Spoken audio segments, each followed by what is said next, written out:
Black Star Network is here. Oh, no punches! I'm real revolutionary right now. Support this man, Black Media. He makes sure that our stories are told. Thank you for being the voice of Black America, Roland. Stay black. I love y'all. All momentum we have now, we have to keep this going. The video looks phenomenal. See, this difference between Black Star Network and black-owned media and something like CNN. You can't be black-owned media and be scared. It's time to be smart. Bring your eyeballs home. You dig?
November 17, 2023, coming up on Roland Martin Unfiltered, streaming live on the Black Star Network. A judge grants a motion to Fulton County DA Fonnie Willis to stop any leaking of information regarding the trial against Donald Trump and his cohorts who tried to steal the 2020 election in Georgia. Also, one of those individuals, well, the brother, he may be going back to jail for witness intimidation. We'll talk to a former assistant district attorney who's now an attorney there in Atlanta about all of the things happening this week in Fulton County. Folks, runoff election in Louisiana Saturday. We will talk with the head of the Louisiana Democratic Party, who's been under fire for their performance. We'll also talk with the candidate for Secretary of State. Also, folks, a lot of other issues we're focusing on, including a hot topic since Thursday, and that is the shocking accusations against Sean Diddy Combs in an explosive lawsuit filed by a former girlfriend, Cassie. We'll give you those details. And also the NYPD announces he is not under criminal investigation, so you definitely want to check that out. And also, y'all, there's hilarious video. So y'all been hearing all these people talk about how where places you can't take women on first dates. Well, this black mama done had enough. And man, did she post a video that has gone viral calling out a whole bunch of sisters who she said trying to freeload off her son and other men. I'm gonna show that to y'all. It's time to bring the funk on Roland Martin Unfiltered on the Black Star Network. Let's go. He's got it. Whatever the biz, he's on it. Whatever it is, he's got the scoop, the fact, the find. And when it breaks, he's right on time and it's rolling.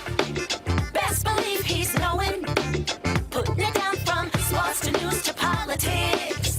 With entertainment just for kicks, he's rolling. It's on go, roll, roll, y'all. It's Roland Martin, yeah. Rolling with Roland now. He's funk, he's fresh, he's real, the best, you know he's Roland Martin now.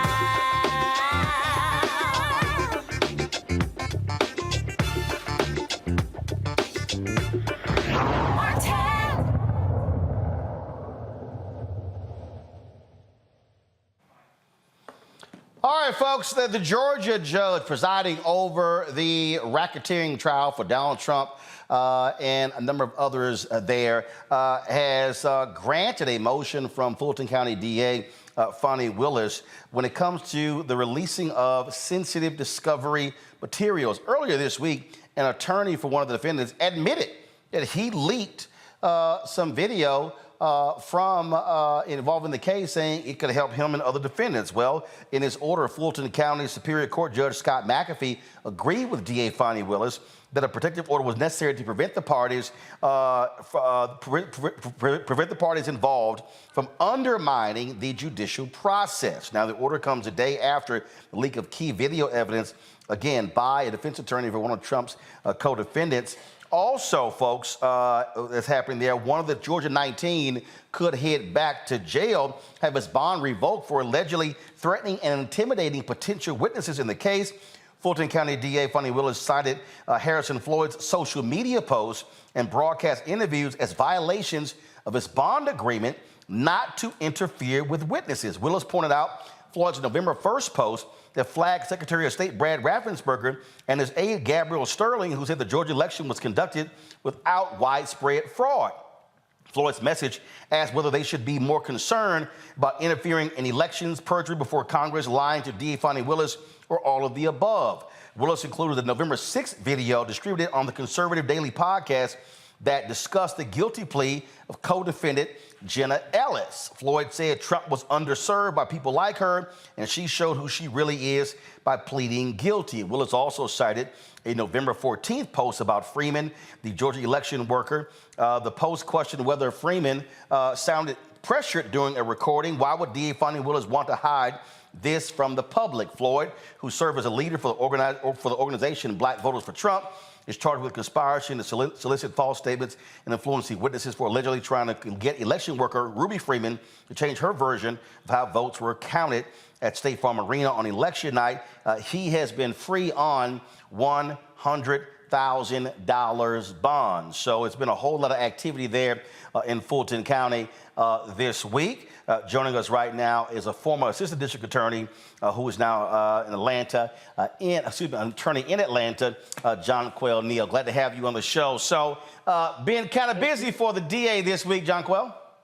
Yes, it has definitely been a busy week as it relates. I mean, we've got leaked evidence, we've got potential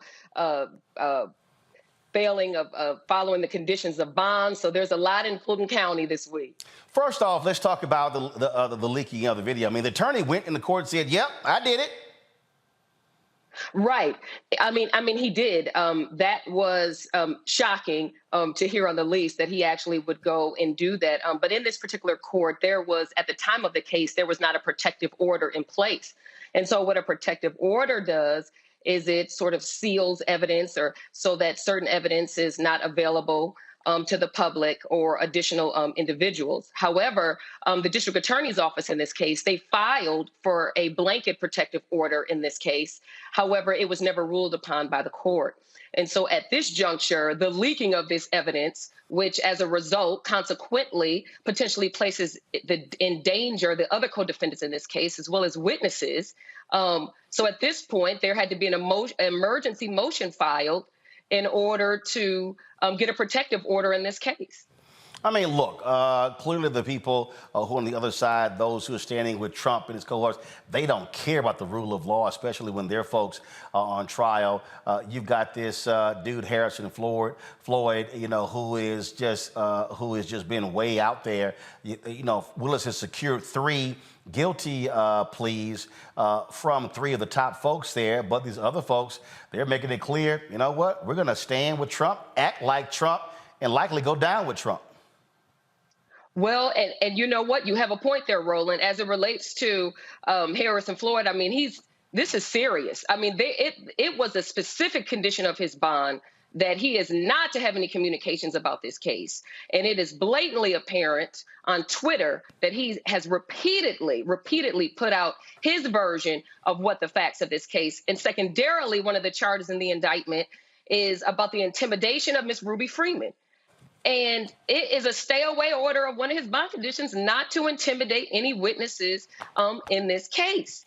And by repeatedly, not once, not twice, but by repeatedly going on Twitter, making comments and references about Miss Freeman, you know, who has already had to go into hiding, who has made public statements about her safety being in trouble, is problematic. Hence why there is a hearing coming up in this case. So, well, you know what, I'm telling you, I think that Harrison, I think what he's doing is just using the Donald Trump strategy of let me just act a fool in court and flout it, and let's see what y'all gonna do. Well, and you know what? You have a good point there. And guess what? The one thing about him is that he is not Donald Trump. And there is a motion to revoke his bond. And there is evidence out there that the conditions of his bond have been violated. And Judge McAfee, I mean, he has the authority that if he finds that there's sufficient evidence that his behavior has been in violation of these bond conditions, he will go back to jail. And he's going to remain there until trial unless there is some kind of new condition. His lawyer can file a motion to reinstate his bond. There's some kind of new evidence or new reason to be able to do so. And so you're absolutely right. This is similar conduct. And in addition to that, right, we've got these postings that are telling his events of how the facts happen in the case. I mean, that's, while he may think that that's helpful to his case, it could also be inherently harmful to his case. And so there's a lot of different issues at play here. And by the judge specifically granting this protective order, when it comes to a trial, you know, when you're having a trial in the four walls of a courtroom, the judge makes a determination on what evidence is admissible and inadmissible. Not the lawyers, not the leaking of evidence, and certainly not the defendants charged in this case. And so at this juncture, Judge McAfee is by instituting this protective order, essentially saying he is going to remain the arbiter of what evidence will be admissible in this trial. My panel, Michael Imhotep, hosts African History Network show out of Detroit. Suzette Speaks, attorney and host the Suzette Speaks show out of Miami. Matt Manning, civil rights attorney out of Corpus Christi. Matt, I'll start with you. Again, these folks don't give a damn about the law. They all are following behind that corrupt, thuggish MAGA leader, Donald Trump. Yeah, you're right. But I think she's right, and he is not Donald Trump. So if his playbook is to try to play the Trump game, he's shooting himself in the foot because he's not making any fans. Although I will tell you, I might be the dissenting voice on this, but I'd be interested in seeing those exact bond conditions because I don't know that this is violative of bond. It seems to me to be kind of an attenuated argument that he's roundaboutly trying to intimidate these witnesses without something more direct. Generally, when you see witness intimidation, it is direct. Posting something about something a witness may have said, I don't know. Maybe Judge McAfee gets there, but I think there may be some constitutional questions about whether, in fact, that is a motion to revoke bond, unless, as she mentioned, there's an express condition of bond that doesn't allow him to talk about the case, which is still a constitutional question. But in any event, I don't know how far that is going to go. As it relates to the leaking of evidence, that's kind of an interesting question. In this day and age, you know, cases get tried in the court of public opinion well before they ever get tried in an actual court. And the reason I think that's important is because in Georgia, just like here in Texas, there is a trial publicity rule that puts on lawyers a specific duty not to say anything outside of court or disseminate anything outside of court that could have a material effect on the proceeding. So the fact that the lawyer owned up to it and said it was their team, I think could potentially be problematic if the court were to find that that had a material effect on the proceedings. But the problem with that is that the punishment under Georgia law is only a public reprimand. So they really might have thought, look, the juice is worth the squeeze. Go ahead and say what you want to say, poison the jury pool, and hopefully we'll get some people on there who've seen evidence before that evidence comes before the court in the actual trial, and we'll get where we want to go by poisoning witnesses. I don't think they should do that. I don't think that's ethical, but I don't know if the rules really have any real remedy for that dissemination of evidence. So it's all interesting, but as it relates to his bond conditions, I'm not sure. I don't know if they get there with that, but not having read them, I don't know, if that's sufficient under his bond conditions. Suzette?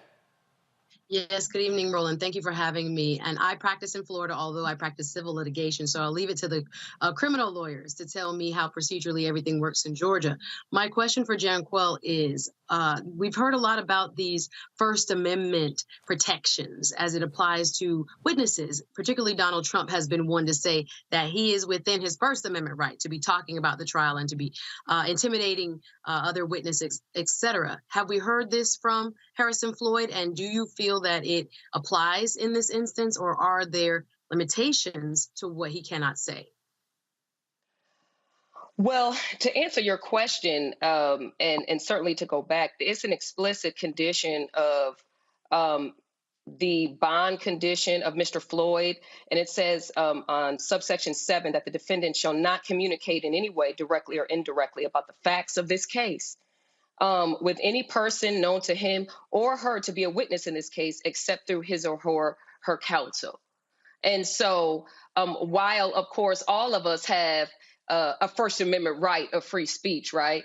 I mean, everyone has the right of free speech. But however, when you are under a court order, that specifically defines and lays out what limitations that there are as it relates to what you can do while you are out on bond. Michael.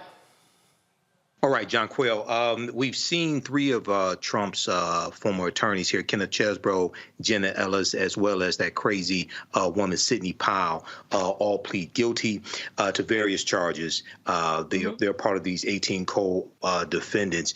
Talk about how devastating it is for somebody like Harrison Floyd when you have three of the architects of this conspiracy who are attorneys also, who pled guilty. How damaging could this be to somebody like Harrison Floyd, who is also facing another felony charge as well, previous to this case? Well, let's be clear. He ain't got no law degree. So they trying to. Oh, yeah, I understand. Yeah, no, what I'm saying is they trying to protect that law degree. Janquel, go ahead. Right. Yeah. So as it relates to, it's my understanding as it relates to what the leaked footage of the evidence that of these proffers that these four co-defendants, I think you asked me about the attorneys specifically, gave, is that number one, that those were kind of inaudible. They were majority inaudible.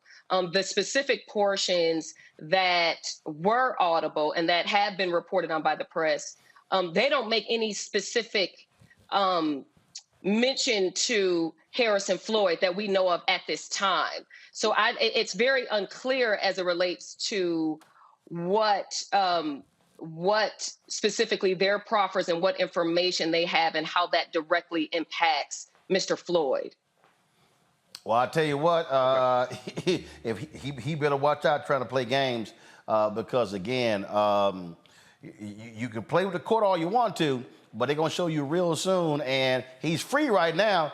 His butt could be back in jail. Everybody hold tight 1 second. We come back. Diddy's former girlfriend files an explosive civil lawsuit against him. We'll talk about that next right here on Roland Martin Unfiltered on the Black Star Network. Grow your business or career with Grow with Google's wide range of online courses, digital training, and tools. Gain in-demand job skills with flexible online training programs designed to put you on the fast track to jobs in high-growth fields. No experience is necessary. Learn at your own pace. Complete the online certificate program on your own terms. Stand out to employers, get on a path to in-demand jobs, and connect with top employers who are currently hiring. Take one professional career certificate program or all 6. Earn a Google Career Certificate to prepare for a job in a high-growth field like data analytics, project management, UX design, cybersecurity, and more. All professional career certificate programs must be completed by December 31st, 2024. Scan the QR code to complete the application. There are 1,000 scholarships available. Grow with Google and J. Hood and Associates. Be job ready and qualify for in-demand jobs. Next on the Black Table with me, Greg Carr, we welcome the Black Star Network's very own Roland Martin, who joins us to talk about his new book, White Fear, How the Browning of America is Making White Folks Lose Their Minds. The book explains so much about what we're going through in this country right now, and how, as white people head toward becoming a racial minority, it's going to get, well, let's just say, even more interesting. We are going to see more violence. We're going to see more vitriol because as each day passes, it is a nail in that coffin. The one and only Roland Martin on the next Black Table, right here on the Black Star Network. Hello, I'm Paula J. Parker. Truly proud on the Proud Family, Louder and Prouder on Disney+. And you're watching Roland Martin Unfiltered.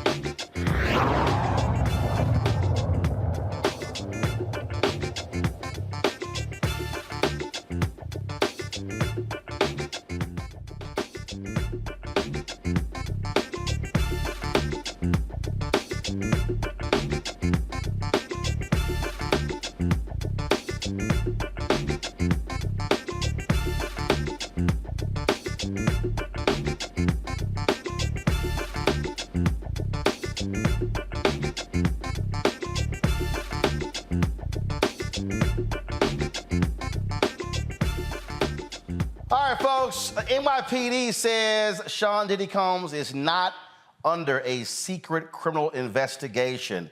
That was a result of a police spokesman yesterday saying that was the case. They came back today and said that is not true. This was on the heels of an explosive federal lawsuit filed against him by a former girlfriend. Her name, she goes by Cassie. Her full name is Cassandra Ventura. She filed this lawsuit accusing him of physical rape, abuse, and sex trafficking. The 35-page lawsuit filed in Manhattan's Federal District Court is full of disturbing allegations. It describes Diddy blowing up a man's car, Kid Cudi, after he learned that he was romantically interested in Cassie. The suit says Combs forced her to have sex with male sex workers while he watched, masturbated, and recorded the incident. incidents. It also alleges that he encouraged her to drink excessive amounts of alcohol and abuse drugs while first forcing her to get illegal prescription medications for him. She released the following statement about her suit. After years in silence and darkness, I'm finally ready to tell my story and to speak up on behalf of myself and for the benefit of other women who face violence and abuse in their relationships. With the expiration of New York's Adult Survivors Act fast approaching, it became clear that this was an opportunity to speak up about the trauma I've experienced and that I will be recovering from for the rest of my life. New York State's Adult Survivors Act allows sexual abuse victims to file civil suits against their alleged assailants after the statute of limitation has expired. Now, Diddy's attorney, Ben Brofman, released this statement. Mr. Combs vehemently denies these offensive and outrageous allegations. For the past 6 months, Mr. Combs has been subjected to Ms. Ventura's persistent demand of $30 million under the threat of writing a damaging book about their relationship, which was unequivocally rejected as blatant blackmail. Despite withdrawing her initial threat, Ms. Ventura has now resorted to filing a lawsuit riddled with baseless and outrageous lies, aiming to tarnish Mr. Combs' reputation and seeking a payday. Now, her attorneys accuse and say that Diddy offered them a 8-figure settlement, but that was turned down. John Quill, I want to start with you. It's a whole lot there. And again, for the folks out there to understand, this is a civil lawsuit. It's not criminal. And so that's a whole different matter here. But it also lowers the threshold to actually prove the allegations, correct? Now, I will start off by saying I'm a licensed attorney in Georgia, and I'm not licensed in New York. But generally speaking, and certainly in Georgia, the burden of proof in Georgia for a civil case is preponderance of the evidence, whereas a criminal case is beyond a reasonable doubt. So there's a big difference between the two. Matt, when this dropped, the New York Times dropped this story, and man, it exploded all across social media. Then all of a sudden, the folks began to make other statements, other individuals who accuse Diddy of things in the past.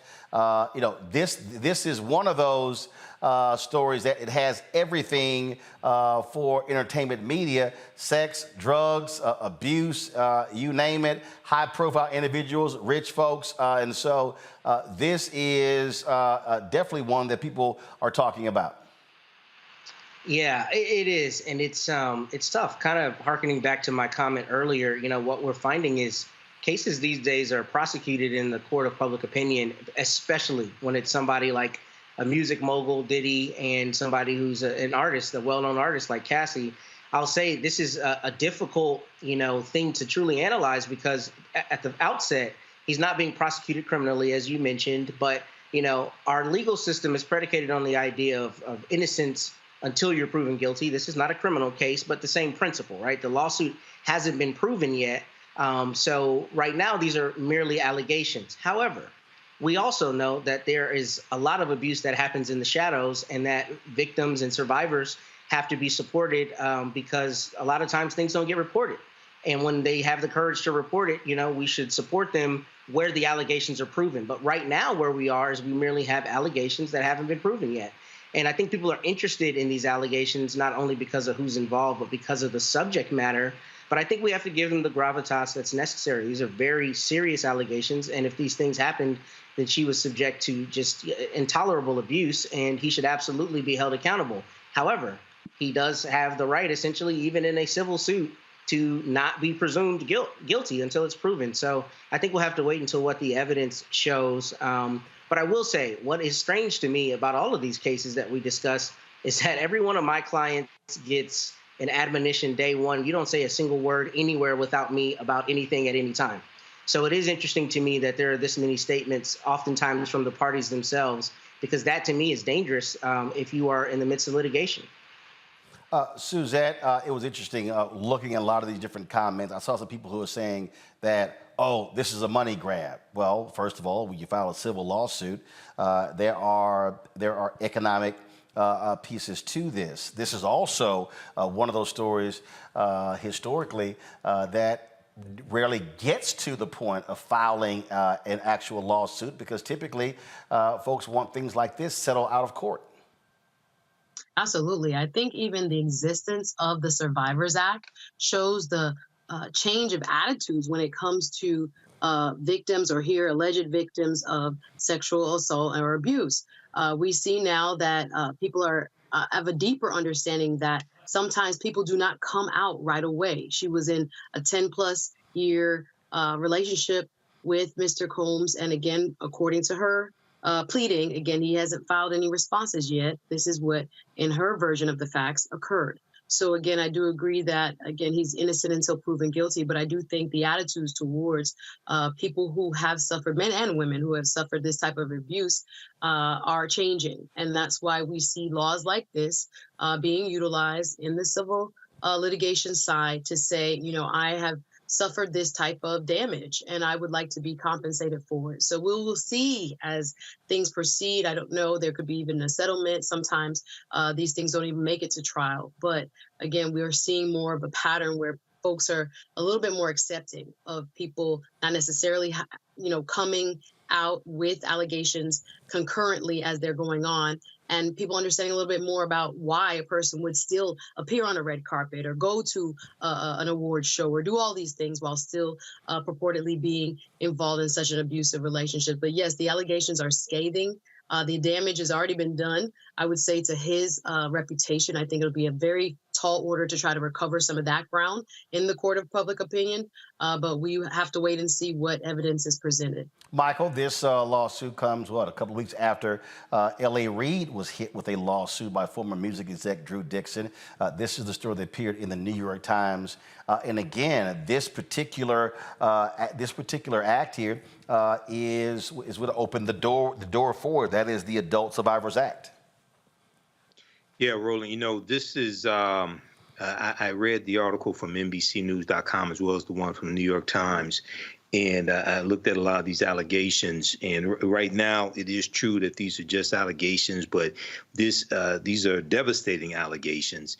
I know you opened and talked about, these are maybe types of stories that some people like to hear, or they're in entertainment. You know, these are sickening allegations, okay? But once again, this is a civil lawsuit, has to be proved in court. Preponderance of the evidence. So we'll see how this goes. One thing that's interesting for the people who say this was just a money grab, I don't know at this point, but according to one of her attorneys, Douglas Wigder, she turned down an 8-figure settlement. You know, and she's suing apparently for $30 million in damages. But hopefully we get to the bottom of this, whether this is true, false. Some of the allegations are true, others are false. But this is something that you really hate to see. Jonquil, the thing here, you have a lawsuit filed against Diddy, but as you read this here, listen, it's a whole bunch of people who are in his world who are likely having to lawyer up as well, because they may be called for depositions if they were present for any of these alleged incidents. Yes, I mean, you're absolutely right. You know, with this specific case, kind of what some of my colleagues have also said on the show tonight is that, you know, what we have in Cassie's case is called a delayed disclosure. And those are extraordinarily common. During my time as a special victims unit prosecutor at the DA's office, where I prosecuted solely rape cases and crimes against women and children, majority of those cases were delayed disclosures. And sometimes some victims don't disclose, some disclose right away, and then some don't disclose for years, right? And then just think about the public nature of what's involved with who she is and who he is. And also to kind of add to what he said about, is this just a money grab? Think about what she knows, what she's going to have to go through by making these very, very public allegations against Diddy, or what he calls himself, ironically, what he calls himself now is Love, which is ironic as it relates to the allegations that she is making against him. And certainly you're absolutely correct as it relates to the individuals that are in his camp or that may have been witnesses I suspect that if this case does go to trial, that Cassie's attorney are going to subpoena all witnesses, whomever would be able to corroborate some of the things that she's been through. All right. Well, we'll see what happens next. Jonquel, we certainly appreciate you joining us on today's show. Thanks a bunch. Thank you for having me, Roland. Have a good night. All right, gonna go to a break. We come back, folks. Lots more to talk about. Louisiana Democrats are trying to save as much as they can, and that is the dignity after blowouts in the primary. They got 3 runoffs tomorrow. Let's see what happens. We'll be talking to one of the candidates for Secretary of State. Plus, we'll be talking with the head of the Louisiana Democratic Party, who was under fire from all quarters in that state. Also, we will talk about one of the things that's happening, and we've had these stories before, where we've talked about land grabs in this country, what is happening to African Americans in many of these places. Well, ProPublica has a particular story that deals with a variety of state universities uprooting black communities. Right. We've seen this all around the country. And we're going to talk to the reporter in this case right here as well. And so it's amazing, again, when you start hearing what happened to black folks, and now we are hearing the results of that. So people talk about black wealth and lack thereof. A lot of that, because black land was straight up stolen, the communities were broken up, and homes were sold. Folks, you're watching Roland Martin Unfiltered on the Black Star Network. Be sure to support us in what we do. Joining our Bring the Funk fan club, your dollars make it possible for us to do what we do. And so when you give, it goes to support our independent journalism, how we broadcast, our staff, you name it. Send your check and money order to P.O. Box 57196, Washington, D.C. 20037-0196. Cash App is $RM Unfiltered. PayPal is R Martin Unfiltered. Venmo is RM Unfiltered. Zelle, Roland at RolandSMartin.com. Roland at RolandMartinUnfiltered.com. We'll be right back.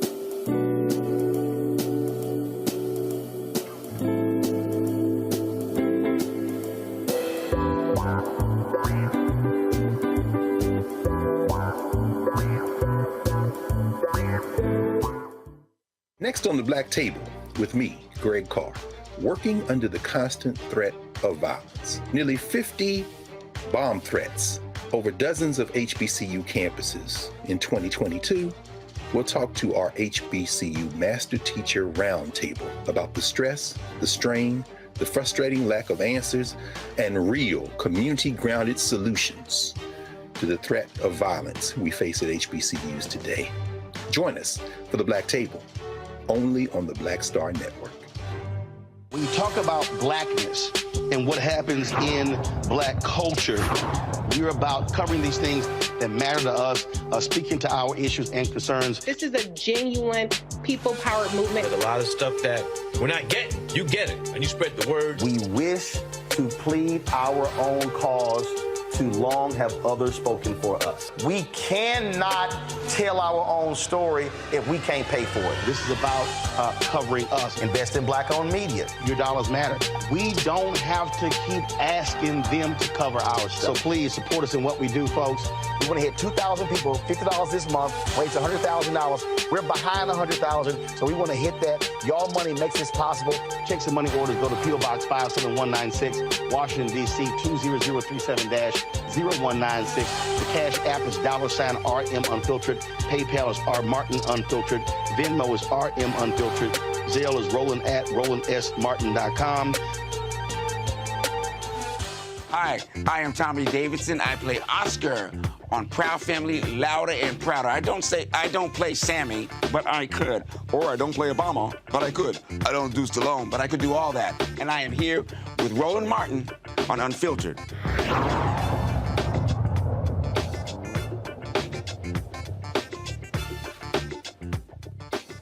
ProPublica and the Virginia Center for Investigative Journalism did a series detailing how Virginia universities have pushed out black families, sometimes using eminent domain to make room for dormitories, parking lots, laboratories, and other facilities. This process widened the racial gap in home ownership and the loss of black-owned land. One Virginia lawmaker is pushing for a task force to examine the damage that was done to black communities and how much the state universities have displaced African Americans. Delegate Dolores McQuinn joins me now from Richmond. So glad to have you here, Delegate McQuinn. This is, again, I don't think people really understand how significant this is, because when we talk about black wealth, we talk about wealth in this country, it is largely been through home ownership, being able to be passed from one generation to the next. And so when you talk about eminent domain, you're not necessarily getting fair market value for that particular land, and you don't have the ability for it to grow and prosper, build up equity, and not be able to pass on. Mm-hmm. You're absolutely right, Roland. And let me first of all say thank you for this opportunity, and thank you for all the work that you have done and how you make certain that the unadulterated truth is told about history. But you're absolutely right. For Black people, land ownership was one way of establishing, or a pathway to establishing generational wealth. And that opportunity was taken from us as as land was unjustly confiscated from us. And, the truth about the matter, and people say, how did you get engaged in this or involved in this? Oh, I was going from community to community, talking to African Americans and hearing the same story over and over again about land being unfairly confiscated, they getting unfair market price for land that was taken from them for generations that had passed. And I am like, this is once again a miscarriage of justice. And I'm in a position now that I could possibly do something about it, and I refuse to dismiss it. My intention is to continue this conversation. I want to thank those who have brought it to the forefront, and I want to help by certainly putting in legislation to create the task force to look at this particular issue and to see how widespread it is. And of course, I already know that it was very widespread, but we need to think about how do we begin to repair some of the damage that has been done to Black families in Virginia. And you and I both know across this country, the same thing has happened. Well, absolutely. And the reality is, in many cases, these are state universities. And so We're talking about the state action here. And if it shows that it was used in a negative way, those Black families should be compensated. Absolutely. In many ways, you're talking about the conspiracy issue. I mean, you had legislators, you had lawmakers, you had individuals with college presidents. It was almost a cahoot that people were in, and to go about again unfairly confiscating this land, and then not thinking that African Americans deserved fair market price for it. But not only that, they deserve to have their land that many of them have worked extremely hard for, and so that they could pass it on to the next generation. One of the things that we have had in our favor, as we looked at all we have gone through from enslavement of Africans through the Reconstruction period to Jim Crow, one thing we've had in our favor, if you had something, the thought was we could pass it on to the next generation.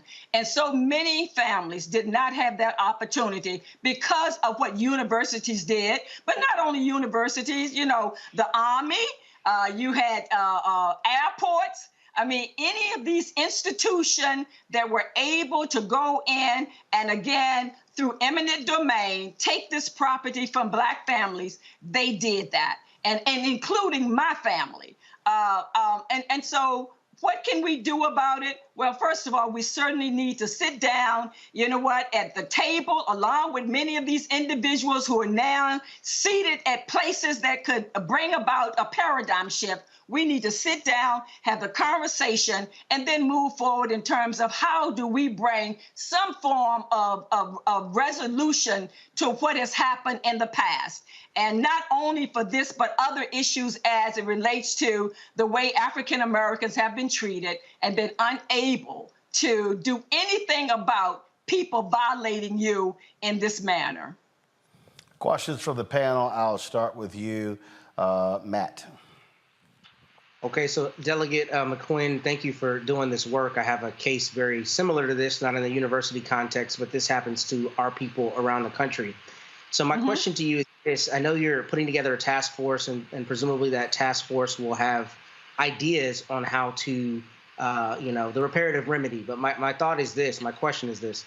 What is the thought about how to compensate those who, for instance, had their houses purchased at below what the appraisers came in, significant percentages, as opposed to those who have lost in perpetuity, basically the equity on property? Because it seems like the difficult thing here is going to be how to figure out how to repair exactly what happened in the past and then the inestimable effects of that going forward. So what thoughts about how the task force may be advised on how to develop a reparative remedy here? Because it seems to be difficult depending on the time and how you frame it. Yeah, you know what, you're absolutely right. We know that it's going to be a challenge looking at this, and again, seeing how do you bring restoration, how do you repair or reparation. But I think the first step is the direction that we're moving in the state of Virginia of establishing, again, the task force that will look at how families were uprooted, when it happened, how it happened, and then procedurally, there are a multiplicity of things that I think we could start doing in terms of going down this road to bring, again, some restorative justice. There are certainly scholarships. There are ways of, and I know the land may not be able to be replaced, but houses, and making certain that families that have not had access to having these certain kind of opportunities. How do we look at how they have been impacted by it, how generations have been impacted by it, and then again through the task force, many ways of addressing this issue.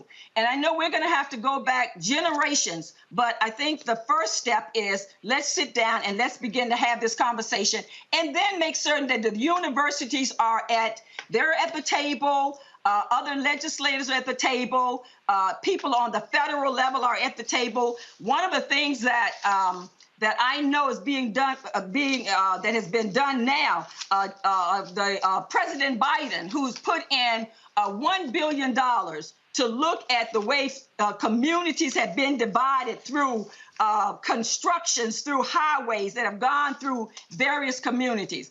Those are, and it may very well be some opportunities there with those funds that he has certainly put in place to be used, this pool of money, to reconnect families and reconnect communities. So I think there are many ways. We have not sit down. This task force has not been established yet, but I am certain, just based on individuals that I've already talked to, they're going to come with many of suggestions in terms of how we address these particular issues. Suzette?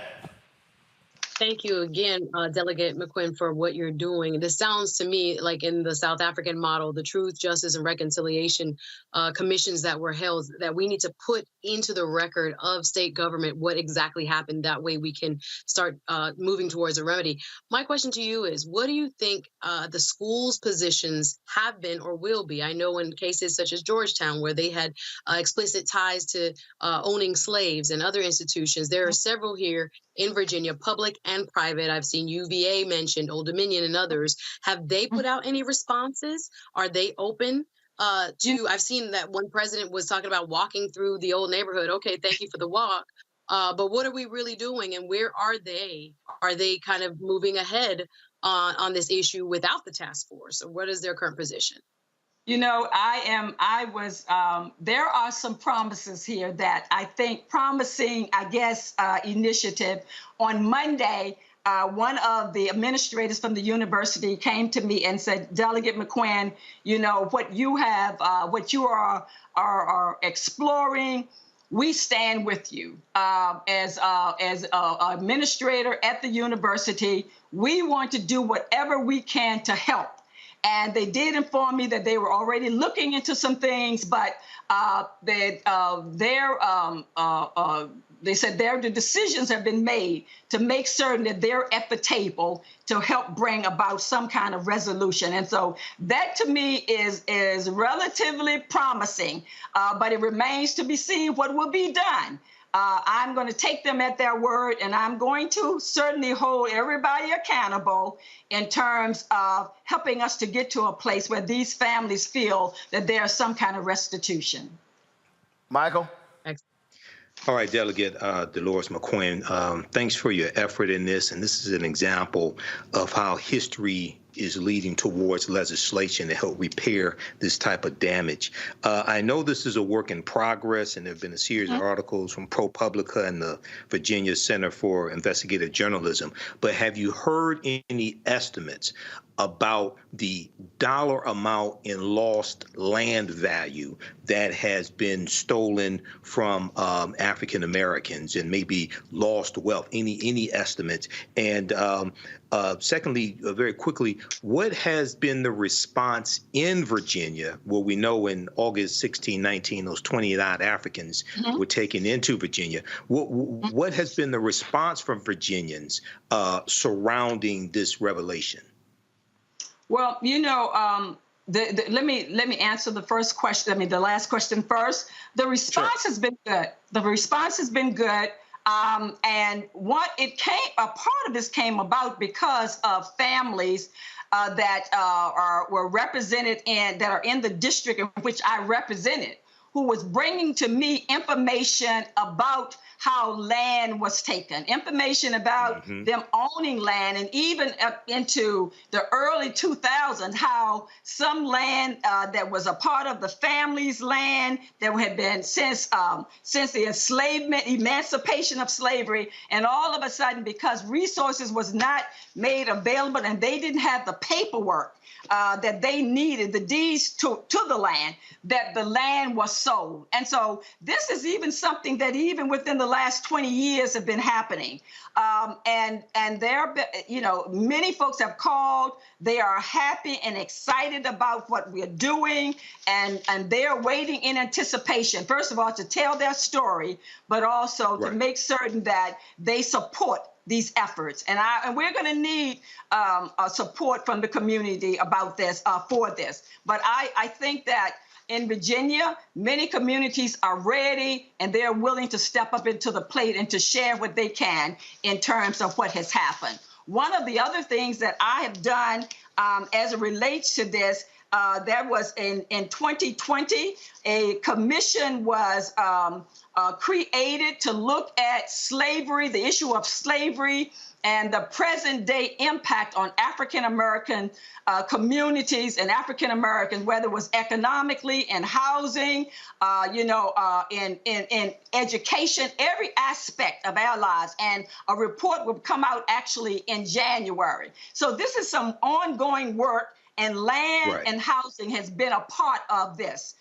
And so I'm hoping that that report that comes out will also help lead us or give us some information and support in this effort for this commission. So we're well on our way. Absolutely. Keep up the good work. I think Matt had another question. Okay. Yeah, I did. Thank you, Delegate McQuinn. Outside of the task force, do you have any plans to make any maybe legislative amendments to Virginia's process of eminent domain? Because the reason I ask that is a lot of times this is done obviously through eminent domain, and eminent domain just requires you show a government purpose. And most often the government is not able to show that purpose. Here, the public universities, but the land is nonetheless lost. So what, if any, plans do you have to legislatively affect it with a change to eminent domain that may be more protective to disadvantaged, marginalized groups, anything to that effect? I have not, this will be based on some of the preliminary discussion. I think eminent domain will be certainly one of the components of what has been used in the past. One of those, that particular element that's been used to help, again, unjustly confiscate and unfairly confiscate land. We will be looking at that particular issue. So that's been a part of the discussion as well. We have not come to any, again, decision yet, but certainly that has been discussed. Thank you. All right, Matt, that's it? That's it. No further. I'm just messing with you. All right, Delegate Dolores, we certainly appreciate it. Thanks a bunch. Keep up the good fight, and let's hopefully our people can get some justice, delayed justice. Absolutely. Thank you, sir, and thank you for this opportunity. Appreciate it. Thanks so much.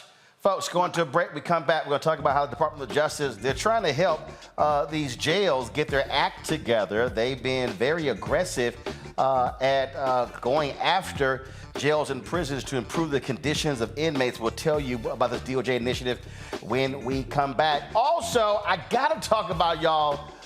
This video, you know, y'all been seeing all this stuff on social media. You can't take a woman on the first date to Cheesecake Factory, stupid, and a bunch of other stuff. Well, this black mama just got tired. She got sick and tired of a bunch of this, and so she posted a video. I gotta play it for y'all. I found it to be absolutely hilarious. We'll do that. You're watching Roland Martin Unfiltered on the Black Star Network. Hi, I'm Dr. Jackie Hood Martin, and I have a question for you. Ever feel as if your life is teetering and the weight and pressure of the world is consistently on your shoulders? Well, let me tell you, living a balanced life isn't easy. Join me each Tuesday on Black Star Network for A Balanced Life with Dr. Jackie. We'll laugh together, cry together, pull ourselves together, and cheer each other on. So join me for new shows each Tuesday on Black Star Network, A Balanced Life with Dr. Jackie.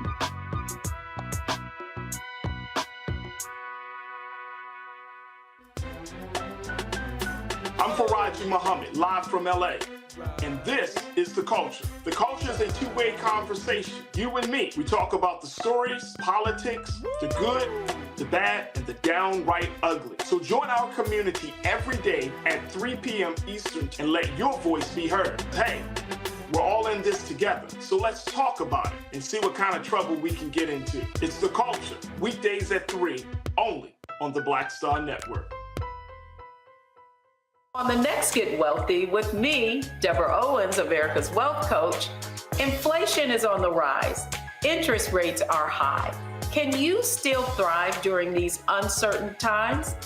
On the next Get Wealthy, you're gonna meet a woman who's done just that, living proof of what you need to do to flourish during these uncertain times. These are times where you take advantage of what's going on. This is how people get rich or richer. That's right here on Get Wealthy, only on Black Star Network. Hi, I'm Jo Marie Payton, voice of Sugar Mama on Disney's Louder and Prouder Disney Plus, and I'm with Roland Martin on Unfiltered.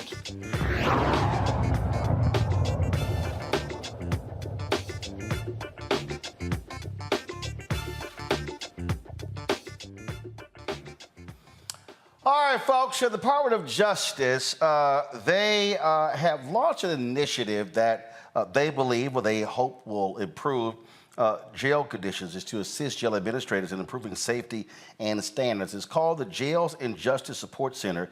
The mission is to help jails create and sustain safe, humane, and effective environments. The program will provide training, technical assistance, and referrals to other federal programs. The DOJ partner with law enforcement experts to determine what sheriffs and jail administrators need. Now, the DOJ can investigate individual jails when they find patterns and practices that violate constitutional rights. The Jails and Justice Support Center aims to proactively help jail administrators deal with issues on the front end rather than investigating them on the back end, such as this.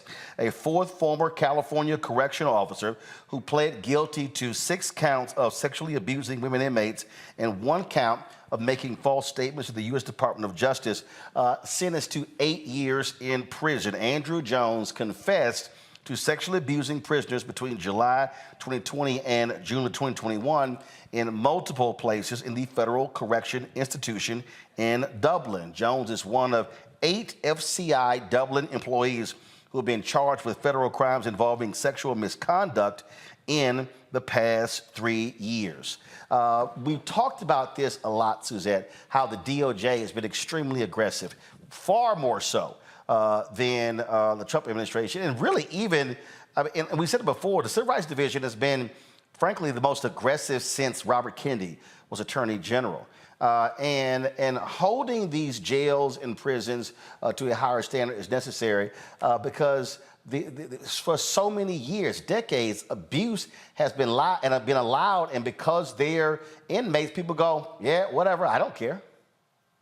Yeah, we need checks and balances of our prison system. I think a lot of us, when we hear of prison reform, we have thought foremostly about sentencing, about what happens when it comes to the charging of folks, especially of folks of color, Black folks. What are prosecutors now looking at as far as sentence guidelines, et cetera?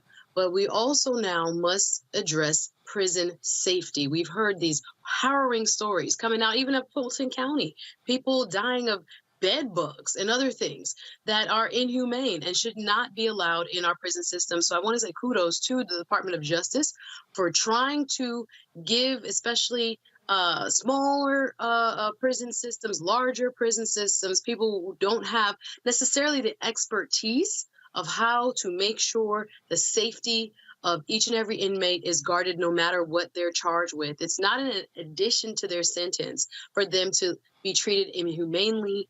I know here in South Florida, we've had several cases where people were put in hot scalding showers, burned alive, all these kind of crazy behaviors, as the one that you just talked about out of California in Dublin. This man is basically a serial rapist, if you look at what he's been charged with, and he was a corrections officer.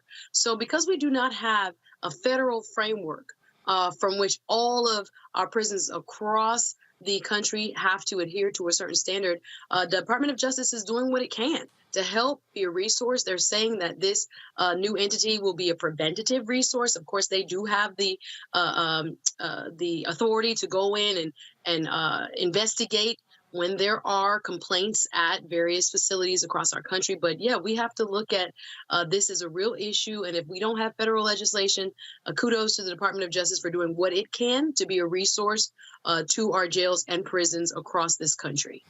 This is the thing for me, Michael. Again, this is not necessarily going to be one of those stories that gets people excited or they say, well, you know, glad to see they're doing it. But this is about accountability.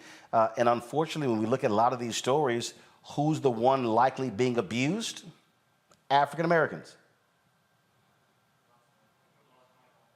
Don't have Michael there. Let's go to Matt. Matt? Your analysis is right.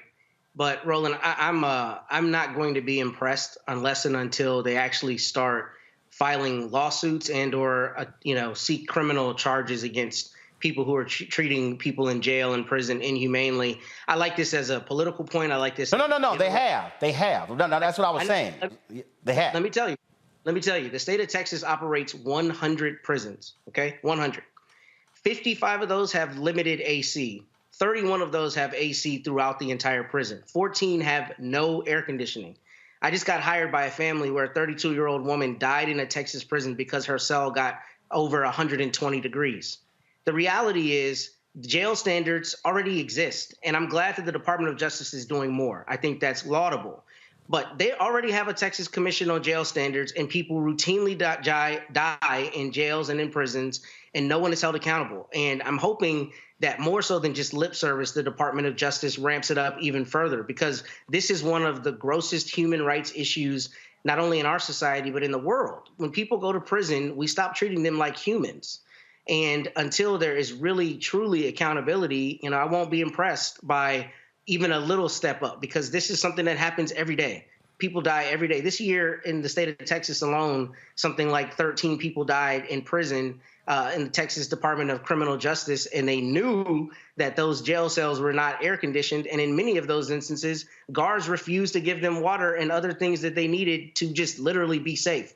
So I'm hoping that this is the start of a trend where they start taking it more seriously. But this is a human rights issue that goes unaddressed all the time. And here's the question then. Well, here's the question, and that is, are federal lawsuits being filed there in Texas? I mean, I go back to if you go to my iPad here. This is the famous case. And again, I mean, the reason I can say this man's name, because I swear I heard it on the news dang near my entire life. Federal Judge William Wayne Justice, when he oversaw the Texas prison system, because it was David Ruiz who wrote a handwritten civil rights complaint against the Texas Department of Corrections that led to the federal takeover of the Texas prison system. Yeah. Is that happening? That is the exception to the rule. The actual rule is most generally applied where I file a lawsuit and the county or the state, files a 12B6 motion to try to pour me out saying I didn't file my claim correctly. And the vast majority of those cases get thrown out. It is climbing Mount Everest to vindicate your civil rights, especially in the Fifth Circuit. And while I like those outliers, that's an aberration. The truth is, most of the time something happens to someone in prison or in jail, it is extremely difficult to vindicate those rights. And that's not to say the Department of Justice does not play a very important role. I'm glad that they're doing more than is customarily done. But we are not being honest with ourselves if we act like there is accountability to what happens to prisoners in jails and in prisons. In prisons, it's considerably worse because in jail, at least, you have your 14th Amendment rights. They're concerned. Maybe you're not convicted. But once you're a convicted prisoner, society doesn't care about you, including the very commissions that exist to make sure you're safe. So hopefully there will be a measurable change following this, and DOJ will really put the pedal to the metal on this. All right, folks, hold tight 1 second. Going to a break. We come back. Our Black and Missing of the day. And I got to play this video, y'all, of this black mama just going off over all these take me to the expensive dating joints. So we're going to talk about that and some other news of the day.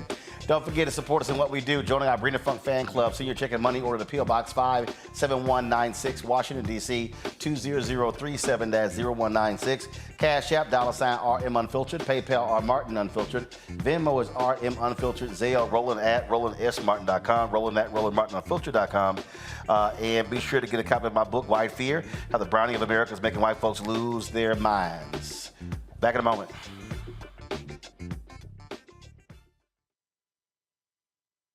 Grow your business or career with Grow with Google's wide range of online courses, digital training, and tools. Gain in-demand job skills with flexible online training programs designed to put you on the fast track to jobs in high-growth fields.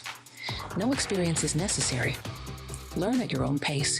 Complete the online certificate program on your own terms. Stand out to employers, get on a path to in-demand jobs, and connect with top employers who are currently hiring. Take one professional career certificate program or all 6. Earn a Google Career Certificate to prepare for a job in a high-growth field like data analytics, project management, UX design, cybersecurity, and more. All professional career certificate programs must be completed by December 31st, 2024. Scan the QR code to complete the application. There are 1,000 scholarships available. Grow with Google and J. Hood and Associates.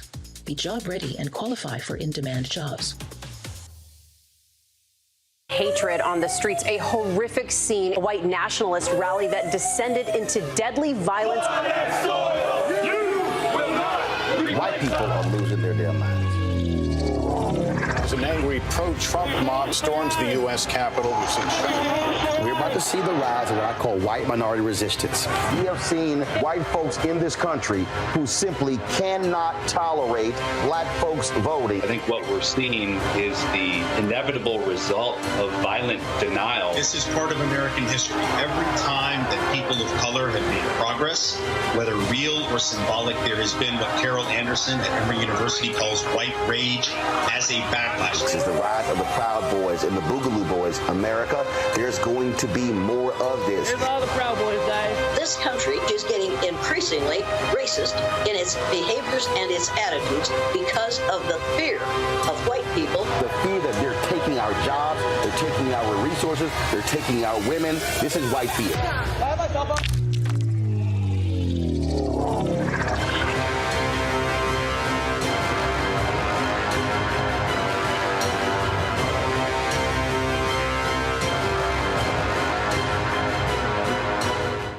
up, everybody? It's your girl, Latasha from the A. And you're watching Roland Martin Unfiltered.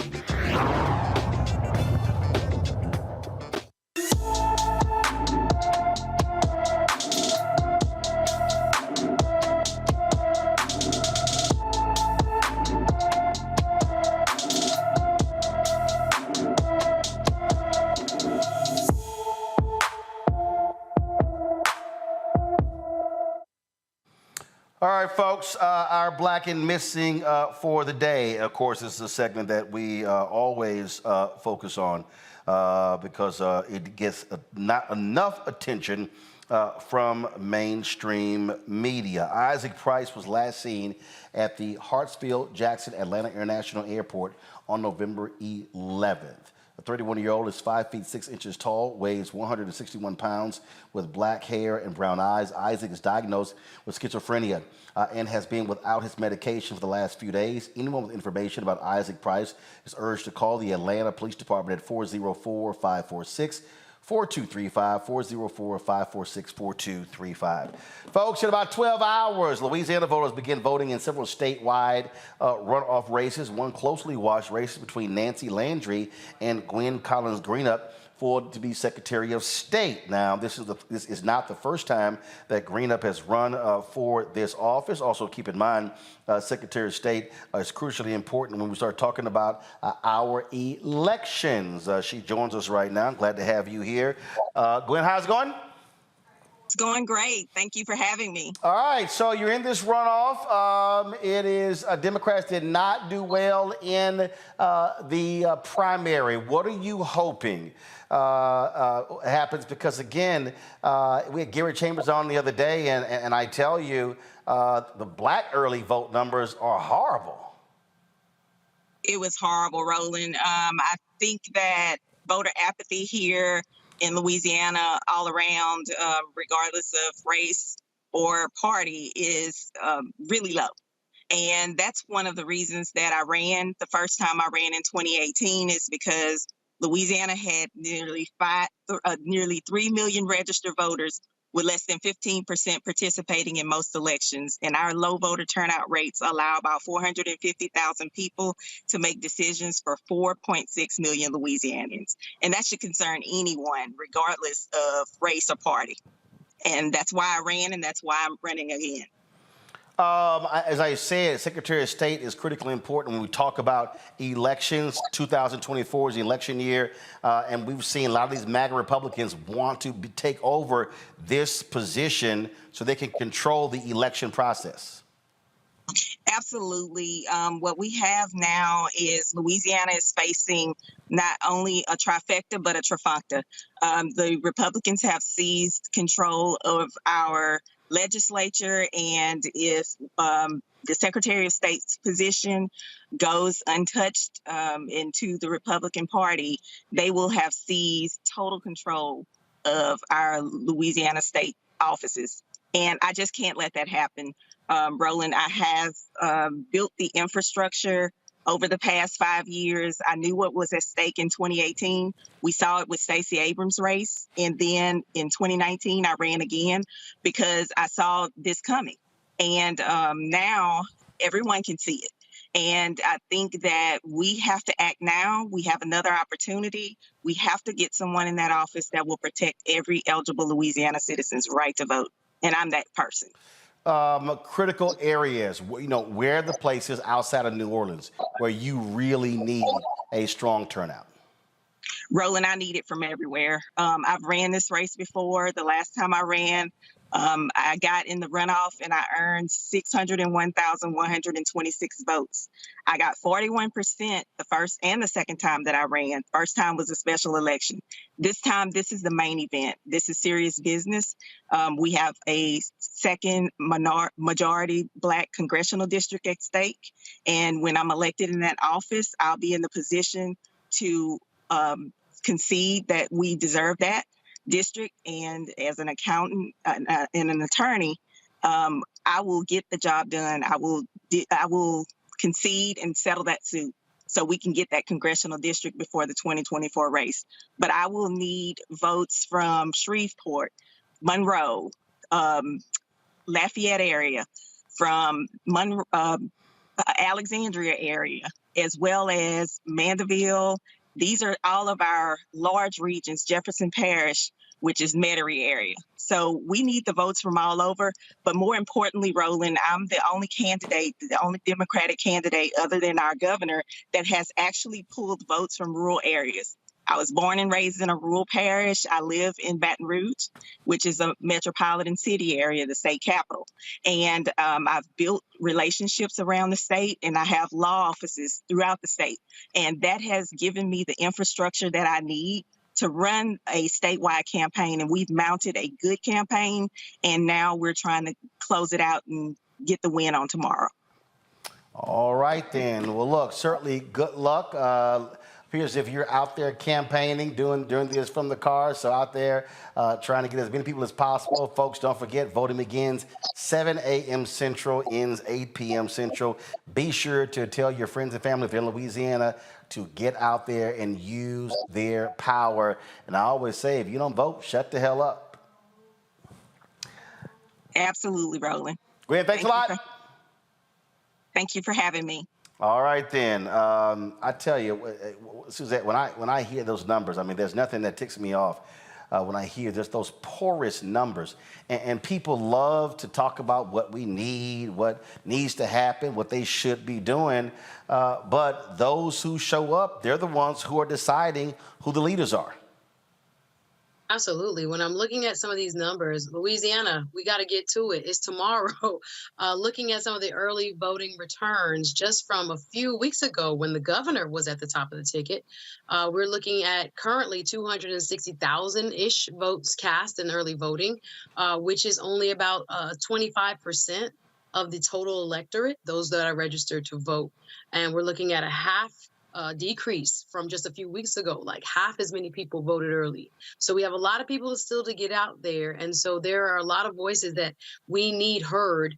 And as you stated yesterday so eloquently on your show, Roland, there's so many decisions right now that we can't afford to just be on the sideline and hoping and praying and saying that we are going to penalize a certain party, therefore not do anything, because the ball keeps rolling. Power is still in the hands of others who don't have our interests at heart. So they're continuing to make the rules. They're continuing to set the agenda. And again, we are oftentimes not included in that agenda. I just was on Faraji's show, Faraji Muhammad, on the culture, and we were talking about Jeff Landry, who is the governor-elect, who is talking about withholding funding from protecting the city of New Orleans from saltwater intrusion until he sees some stronger measures passed against women who were seeking services for termination of pregnancy. Now, this is beyond his scope in terms of what a governor should be doing, but we're seeing all of these very radical and extreme views by folks who are now elected because of the low turnout,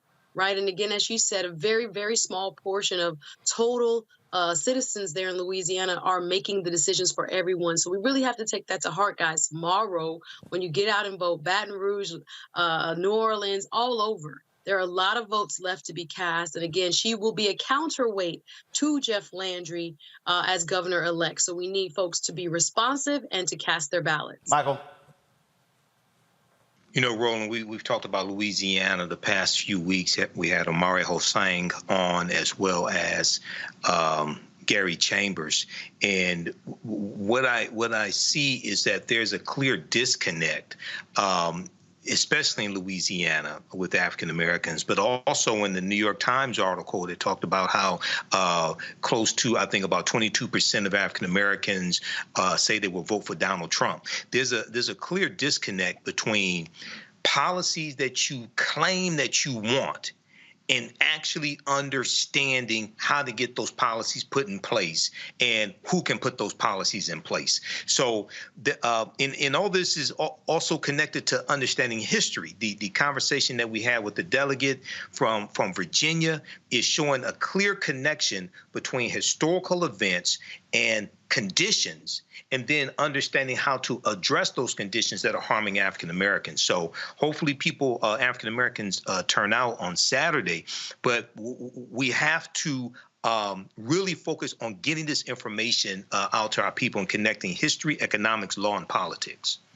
Matt, look, we talked about this in Texas. 75% of voters 30 and under didn't even vote in 2022. So when I hear young folks, complain about this, that, and the other, again, 75%. I mean, the reality is this here. If 25% of those voters actually voted, guess what? Greg Abbott wouldn't be governor. Dan Patrick would be lieutenant governor. If they turn out in the way they should this year, Ted Cruz in 2024 won't get reelected. But saying it is one thing, doing it is another. That's exactly right. And, I think obviously we're at crisis points around the country, but I think Suzette said it brilliantly that at least in this race in particular, she is needed to be a counterweight to Jeff Landry. So it's not only a matter of we need to come out and vote, which is the obvious premise here. They do. We need to come out and vote. And we need to understand that especially on the local and state level, your votes have a meaningful effect. They always do. But especially there, because if you want that pothole at the end of your street filled, you need to go vote. But in particular, when you're talking about a state that is trying to and has historically diluted the voting power of Black people, you need somebody in the Secretary of State's office who is going to make sure that Black people are not continuously having their right to vote being attacked in these parishes. Because the reality is, we're not talking the 10,000 foot level. We're talking when, Big Mama goes to vote and somebody makes it hard for her to vote, or her provisional ballot doesn't count, or all the ways that happens and it gets combined into diluted power. So this sister is particularly important in Louisiana because you see right now that the Fifth Circuit of all places actually said that their map was unconstitutional and they've got to redraw it. And that shows there's an assault on Black voters and an assault on Black people's participation in democracy. So even more so than normal, it is imperative that Black Louisianans and all people who really care about right happening in our state house or their state house come out to vote tomorrow so that she's in place to protect their rights. Absolutely. Hold tight 1 second. We come back. We'll talk with the head of the Louisiana Democratic Party. She has been taking lots of incoming fire from folks angry with how Democrats have been losing there. We'll talk to Katie Bernhardt next, right here on Roland Martin Unfiltered on the Black Star Network. I'm Dee Barnes, and this week on The Frequency, we talk about school-to-prison pipeline, book bans, and representing for women's rights. The group Moms Rising handles all of this. So join me in this conversation with my guest, Monifa Bandelli. This is white backlash. This is white fear that happens every time Black people in the United States help to walk the United States forward towards what is written on the paper. Right here on The Frequency on the Black Star Network.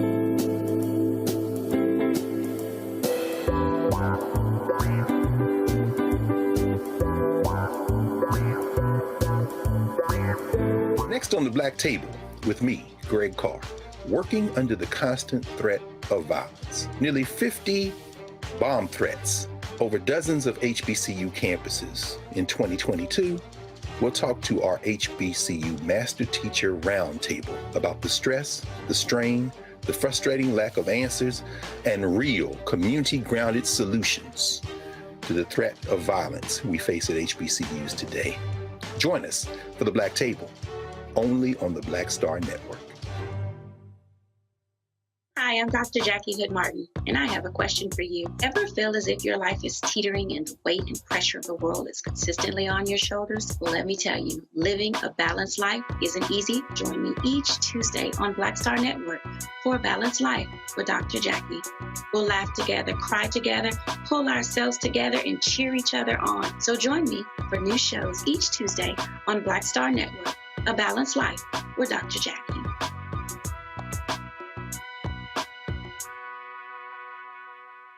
My name is Lena Charles, and I'm from Opelousas, Louisiana. Yes, that is Zydeco capital of the world. My name is Margaret Chappelle. I'm from Dallas, Texas, representing the Urban Trivia Game. It's me, Sherry Shepard, and you know what you watch. Roland Martin on Unfiltered.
It's been a tough election year for Louisiana Democrats. Governor John Bel Edwards, who's a Democrat, term limited, he could not run. Jeff Landry, MAGA Republican, he won. Many thought that race was going to go to a runoff. It did not. He won the majority of votes in that particular jungle primary.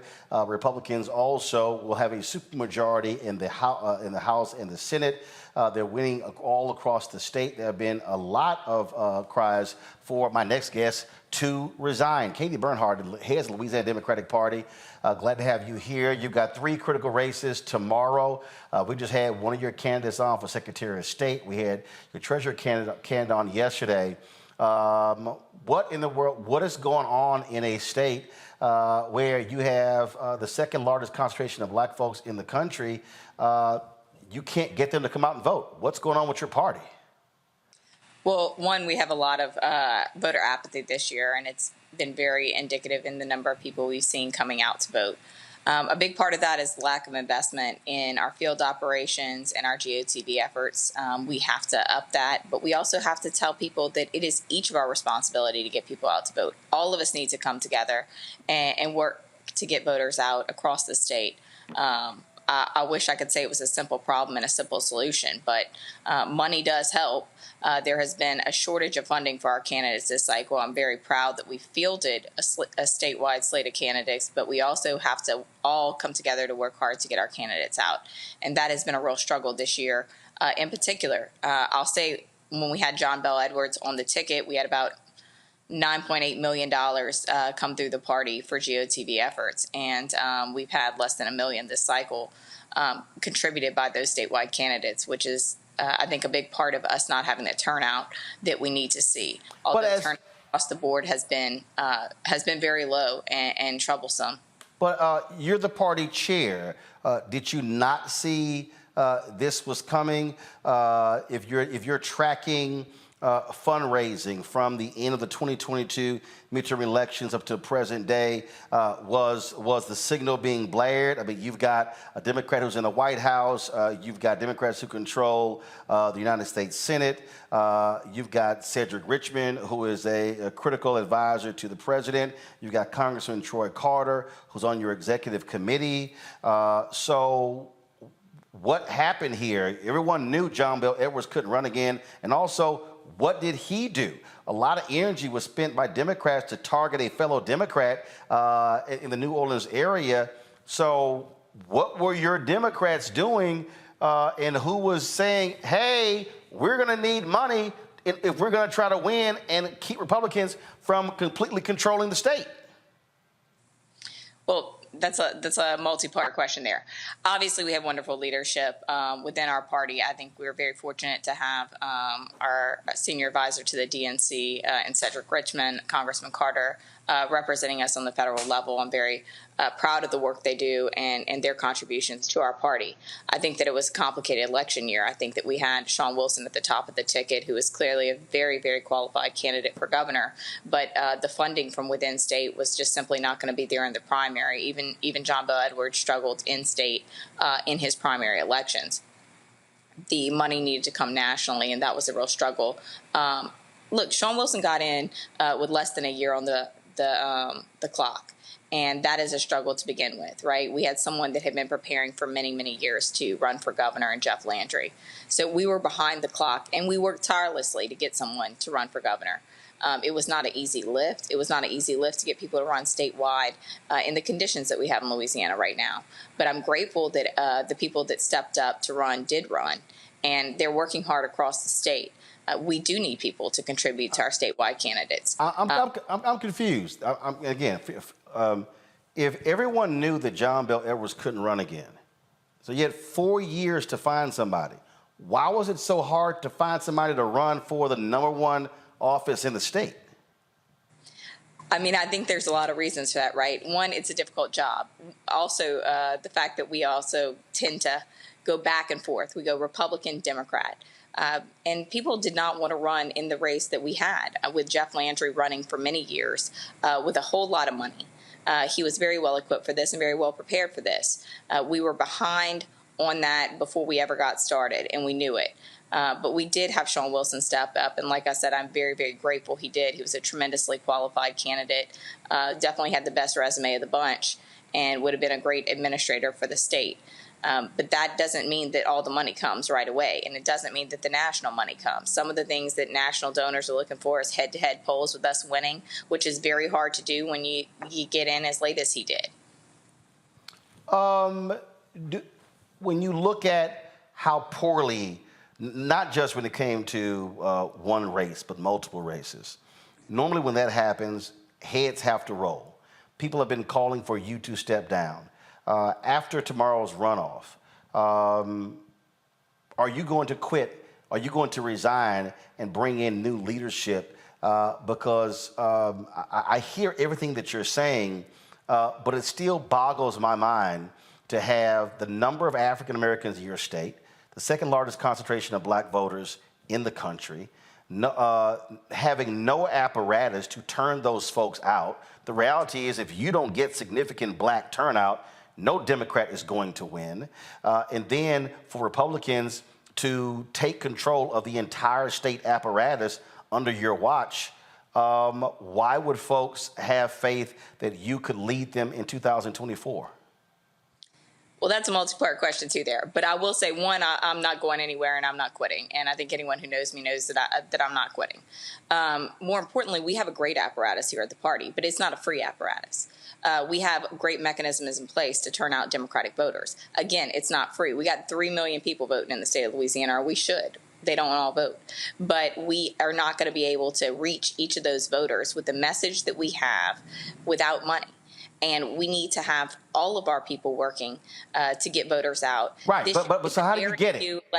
So how do you get it? You mean you're the state chair? That's your job. I mean, your job is to figure out how to go get the money. Okay. Well, how do you do it? Our job is to make sure that we have a solid apparatus for our candidates to plug into and to utilize. And we do have that. And I'm very proud of that. One of the things that we've done, we had, I think, 19 organizing meetings every Monday for everyone who wants to be part of this movement and to get people out to vote. We've had dozens of churches we've visited. We've had over 22 partner organizations we're working with. We have volunteer apparatus. I'm confused because you said we have a great apparatus, but in order for us to use the apparatus, we need money. So, which means that, fine, you got apparatus, but you got to raise money. Again, party chair, look, I've covered politics my entire life. At the end of the day, if you ain't got money, all you got is a whole bunch of hot air. So the question is, if you're saying it was just so hard to raise money, why should Democrats in Louisiana have faith in you as a party chair if looking at the election results this year? I don't care if you're in a county or a state, these were horrible results. Absolutely. So, one, we had the best fundraising year in a non-election year in party history last year under my leadership and under me doing the fundraising, and basically just me. We did not have a professional fundraiser. We did not have a finance director. That it was me calling people, me hosting events, and me going to large donors and getting those contributions. The issue here now is when you have a coordinated campaign, which is what funds the GOTV effort, that is a contribution from our statewide candidates and other candidates across the state. And again, John Bel Edwards contributed nearly $10 million to that effort when he ran for governor. That amount of funding was not there for those candidates this cycle. The coordinated campaign is a tool used by candidates. And those candidates that are running right now have not gotten the investment they need to utilize that mechanism. How much did John Bel Edwards raise this year? I'm just curious. How much did he raise? I don't know how much John Bel has raised this year. I know how much he raised for his governor's race. No, I got you. But I'm saying it. But okay, again, this is sort of, if you're Governor John Bel Edwards and Democrats put you in office and he only won by 30,000 votes last time, did he help your party out this year? So John Bel Edwards has helped our party. He has been someone who's been very supportive. Now, how much did he raise? I mean, did he raise? I'm just being straight. Listen, did he raise money for the Louisiana Democratic Party in this year's election cycle? And if so, how much? He did not directly raise money. Okay, so isn't that a problem that the sitting governor, who's going out, who's a Democrat, didn't raise money? So it leaves the impression that, hell, what the hell? I'm out. I don't care about the party. I mean, you use the power of the incumbency to do that. So sounds to me like you had absolute two hands tied behind your back when the sitting governor, who is a member of your party, wasn't out there raising money for the rest of the party. Well, I also know that I'm not here to speak for the governor or for any of his actions, but I will say he supported our candidates directly, and I want everyone to support our candidates directly. Well, I'm sorry, when you say support directly, does that mean money or does that mean endorsements? That means endorsements, but also fundraisers. So I know he hosted a series of fundraisers for Sean Wilson, immediately endorsed him, and as well for our Attorney General's candidate and for our Treasurer's candidate. So, okay, again. And I don't think the burden is on any one person, and that's why I'm saying we have to come together. There's been a lot. There's been a lot of talk, but a lot of action is needed here. No, I understand that, but the burden's on leadership. And look, I've been in and around the campaign since I was 7. My parents worked on the campaigns, ran phone banks. I stood outside of polling places when I was 9 and 10 years old, handing out stuff. So frankly, I've lived and breathed this for 40 years. They've worked on polls, been precinct judges, all that sort of stuff. So you name it, I've seen it. And what I'm still just confused by, I'm confused by having a Democrat who's sitting in the governor's mansion, the power of incumbency, and knowing full well you're running against a MAGA Republican who has higher aspirations. Yes, he raised a lot of money, but again, that was just this inability to really rally folks around. And so I'm still asking, if I'm in Louisiana, my maternal grandparents born and raised in Louisiana, and if I'm in Louisiana and I'm sitting here looking at the results, I'm going, I ain't got faith in the leadership. I need new leadership to figure this thing out. So if you don't win races tomorrow, what are you going to do? Because I know what it feels like being in a state where Republicans have complete control, being a native of Texas. And so right now, Republicans have complete control of Louisiana. So what we are doing right now is building a bench of candidates, and the same thing we've been doing for several years, but it is a process, and it takes people all working together. And I'm glad for the people we do have. We have tremendous leadership within our party. We have some great leaders up and down our executive committee and in our state central committee that are working across the state. We also overcame the challenge of not having legislative races in most of our majority-minority seats. That was a tremendous burden for us this cycle. We did not have that issue 4 years ago. And that's something that has definitely affected us. Baton Rouge and Orleans Parish had very, very few legislative races this cycle. That is fortunate for those that sit in those seats. They didn't have to run campaigns, but it's very detrimental to the overall ticket, because that's a bunch of people that are not working to get their constituents out that would also vote for the other people on the ballot. We saw that very, very clearly in Orleans. We had no Senate races in Orleans. We only had 2 House races in all of Orleans Parish, which was a tremendous impact on the voter turnout in Orleans. Was it also was it a mistake for the governor and other prominent Democrats in Louisiana to target a progressive Democrat who crushed the competition? I mean, she won with 67% of the vote. I would think everybody who voted for her opponent got egg on their face by wasting all of that time, energy, and money when clearly the voters in that district wanted her. Again, that sort of energy, to me, takes away from the other critical races. Was that a mistake by your fellow Democrats to target one of your own?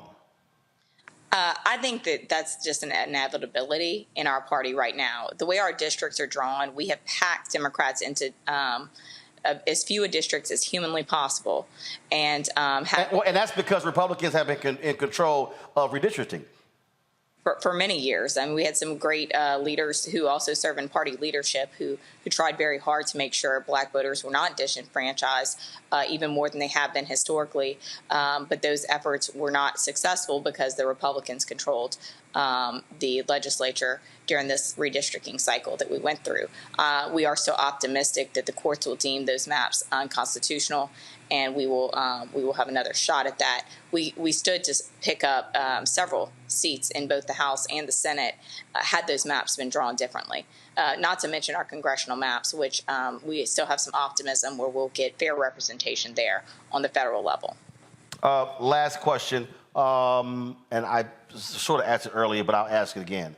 You said you're not going anywhere. Why should a Democratic voter in Louisiana have faith in you to remain as party chair? Well, I think that anyone who's been involved and not sitting on the outskirts that has been directly involved knows exactly how hard we have worked and what we are doing to build a long-term successful Democratic Party here in Louisiana.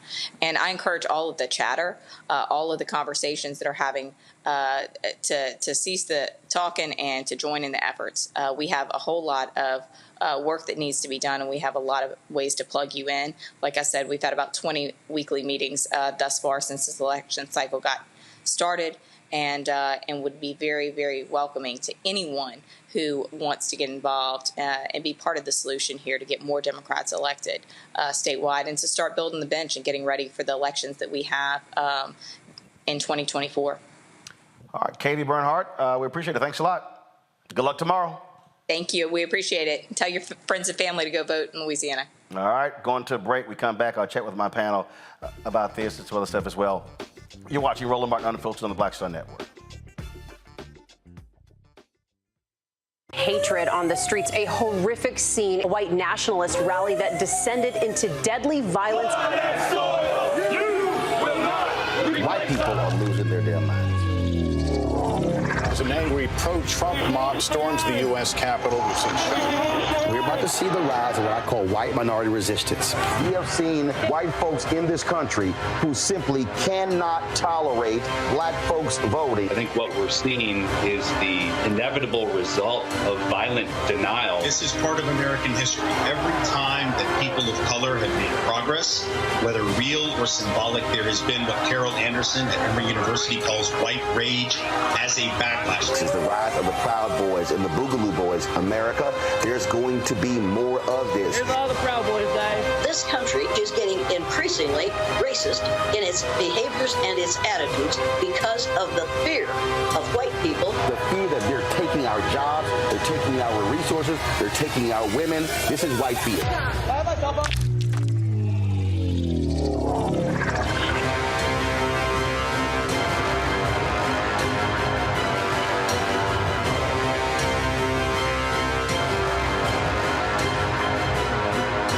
On the next Get Wealthy with me, Deborah Owens, America's Wealth Coach, inflation is on the rise. Interest rates are high. Can you still thrive during these uncertain times? On the next Get Wealthy, you're gonna meet a woman who's done just that, living proof of what you need to do to flourish during these uncertain times. These are times where you take advantage of what's going on. This is how people get rich or richer. That's right here on Get Wealthy, only on Black Star Network. Hey, it's John Murray, the executive producer of the new Sherry Shepherd Talk Show. This is your boy, Earthquake. And you're tuned in to Roland Martin, Unfiltered.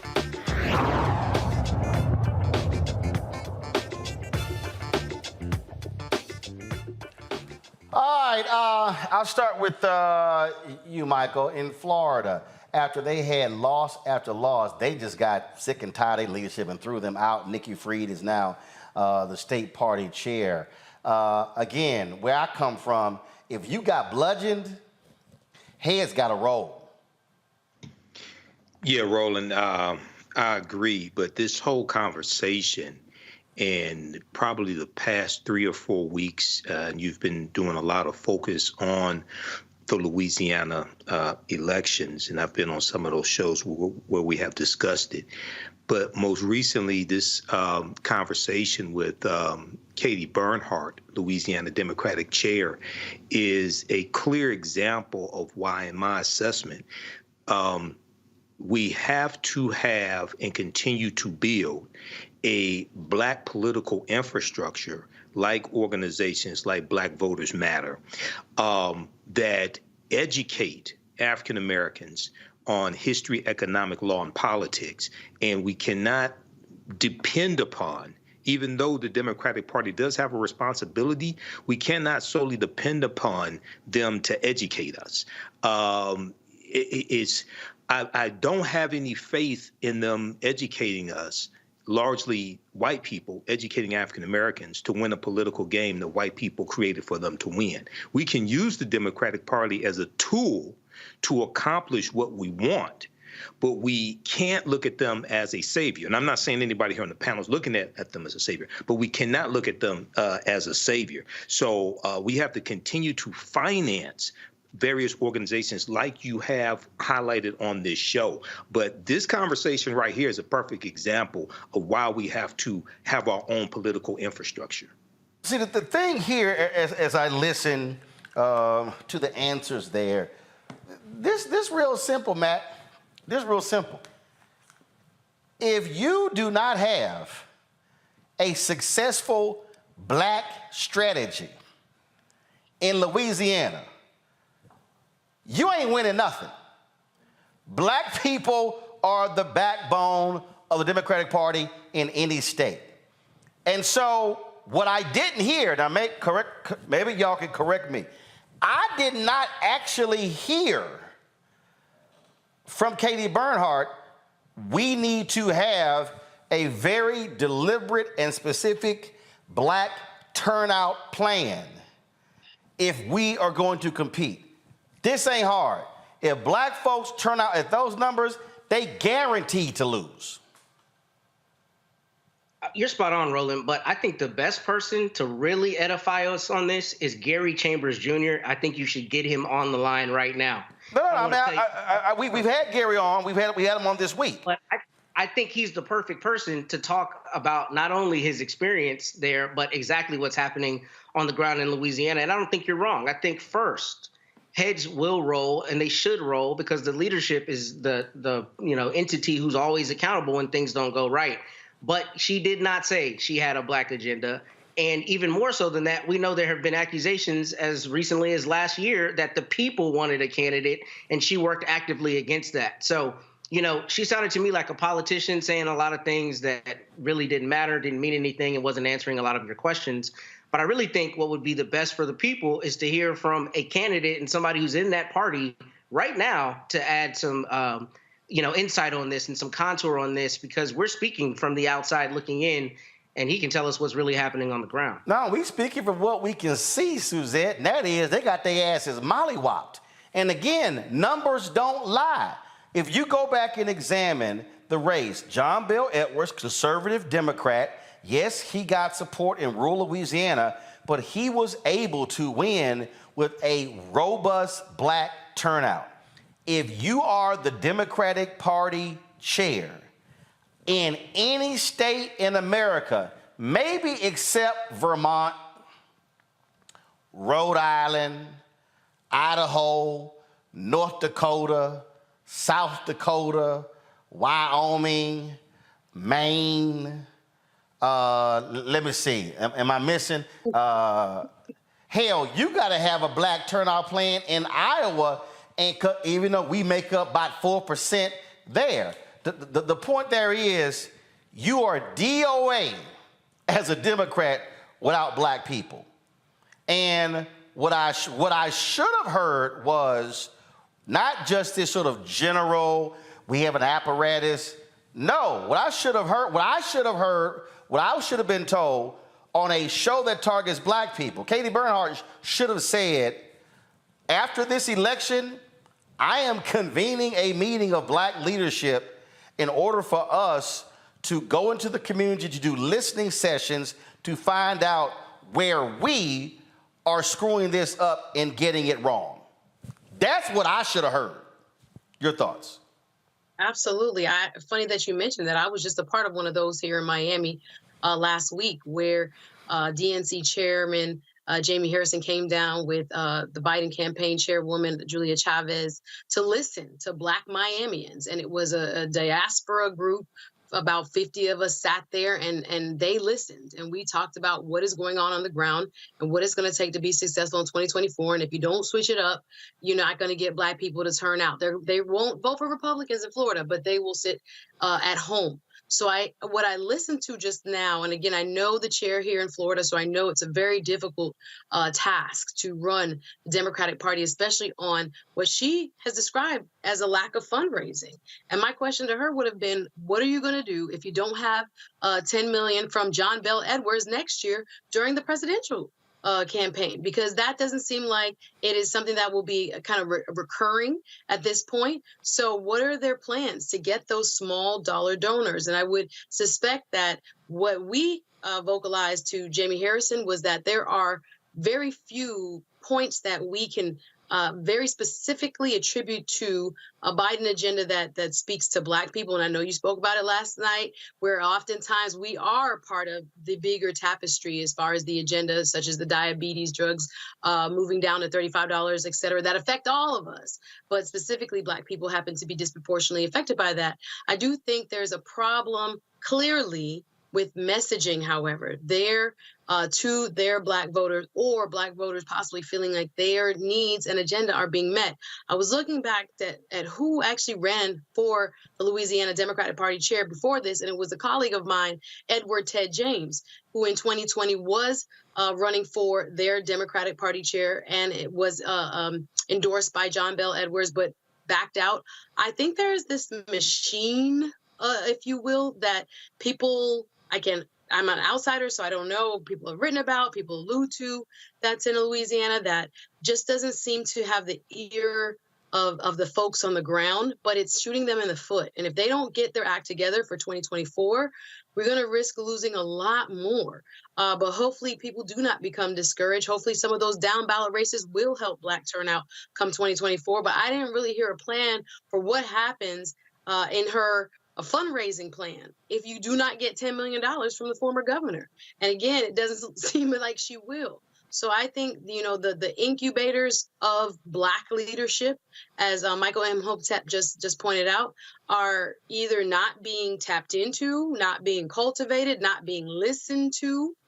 There's something going on there that we really need, again, maybe a local expert to talk a little bit about. We've talked about it on The Culture with Faraj Muhammad as well.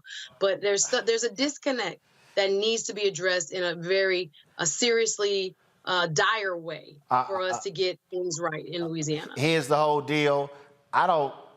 This is real simple. I've covered politics long enough that, first of all, we've had Gary Chambers on, and I don't have to talk to somebody local again. I could remove Louisiana and plug in any state: Georgia, Tennessee, Arkansas, Texas, Mississippi, Florida, Alabama, North Carolina, South Carolina, Virginia, and my answer is going to be the same. If you are not turning out black people, you do not need to be in power. That means you do not have a strategy, you do not have a message, you do not have the relationships with the black community. That right there is a telltale sign. So they better fix their problem in Louisiana, or they can get used to being in the minority, having zero power for a very, very long time. Hold tight 1 second, y'all. We come back. I got to talk about this black mama who about tired of y'all out here trying to make all these brothers, sisters take y'all to these expensive restaurants. Homegirl just went there. I got to play this video, y'all. You're watching Roland Martin Unfiltered on the Black Star Network. When you talk about blackness and what happens in black culture, we're about covering these things that matter to us, speaking to our issues and concerns. This is a genuine people-powered movement. There's a lot of stuff that we're not getting. You get it, and you spread the word. We wish to plead our own cause. Too long have others spoken for us. We cannot tell our own story if we can't pay for it. This is about covering us. Invest in black-owned media. Your dollars matter. We don't have to keep asking them to cover our stuff. So please support us in what we do, folks. We want to hit 2,000 people, $50 this month, raise $100,000. We're behind 100,000, so we want to hit that. Y'all money makes this possible. Checks and money orders go to P.O. Box 57196, Washington, D.C. 20037-0196. The Cash App is $RM Unfiltered. PayPal is R Martin Unfiltered. Venmo is RM Unfiltered. Zelle is Roland at RolandSMartin.com.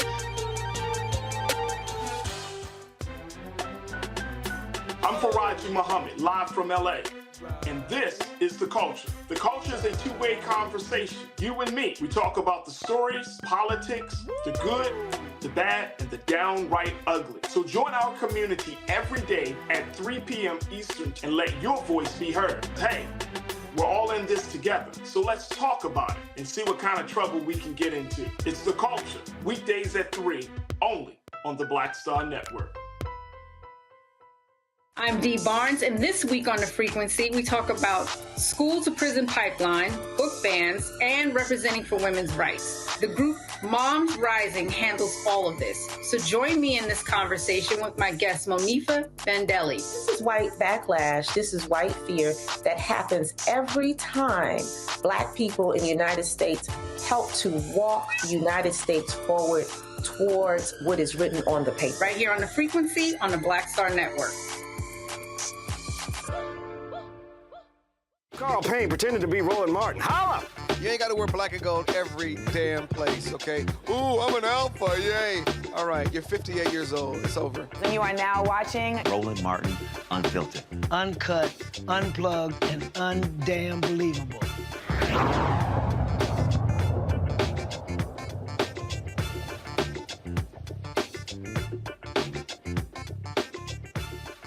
All right, y'all. So, been a whole lot of online chatter about, you know, best places to go on a first date, and because that was this viral video when this sister got an attitude because a dude took her to Cheesecake Factory.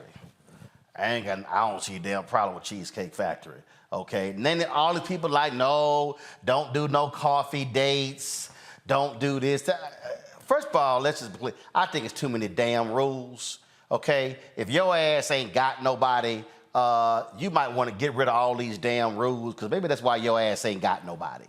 So, yeah, I said it. So, I saw this video, y'all, last week, and I kept seeing it again. And this black mama did a video with her son, and let's just say she's a straight up black mama, and she wasn't having none of it. Watch this. And him about the first restaurant he gonna take you to. What's the last restaurant your daddy took you to? Because you shouldn't be coming to him to be your daddy. That's not his role. It's a first date. I want y'all to bring that down to level 3.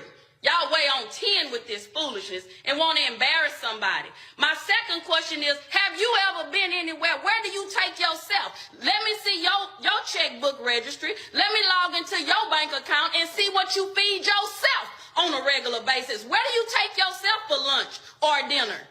That's the next question I want you to answer. And then the third thing about this, come on back over here, because I need you to understand what time it is. Right. A real lady is going to be there for the purpose of what it's for. She's not looking for food because she's hungry that she can't afford so she can take it to go and get a doggy bag. I'm going to wrap this up to go. Why? You ain't going to have food tomorrow? That's a poverty mindset. So a first date, again, is to get to know the person, to hang out, have fun. Y'all should be laughing and talking. It don't need to be a steakhouse. We don't even know if you worth a steak. You might just be worth a piece of bread.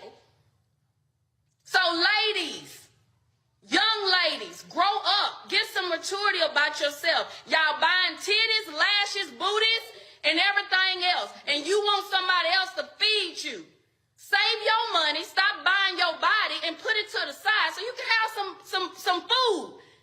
That's not a man's responsibility. Now, once you dating a man, and once he get to know you, and y'all vibing, and he want to take you to a nice restaurant, guess what that means? You well deserving of that. He think enough about you to make a reservation. But some of you don't have reservations about your mouth. You talk bad, you disrespectful, you ghetto, you trifling, you don't have an income that substantiates what you want this man to do. You don't reserve being lazy. You full out lazy. You have no reservations on that. But you want the men to make a reservation for a restaurant, but you don't reserve what's between your legs. You passing it out like candy. You rated E for everybody. Oh, my God. Oh, first of all, her son was like, damn, mama. First of all, dog, you know that's your mama. So let's not act like that's the first time you heard your mama go off. But Suzette, that was a sermon she preached right there.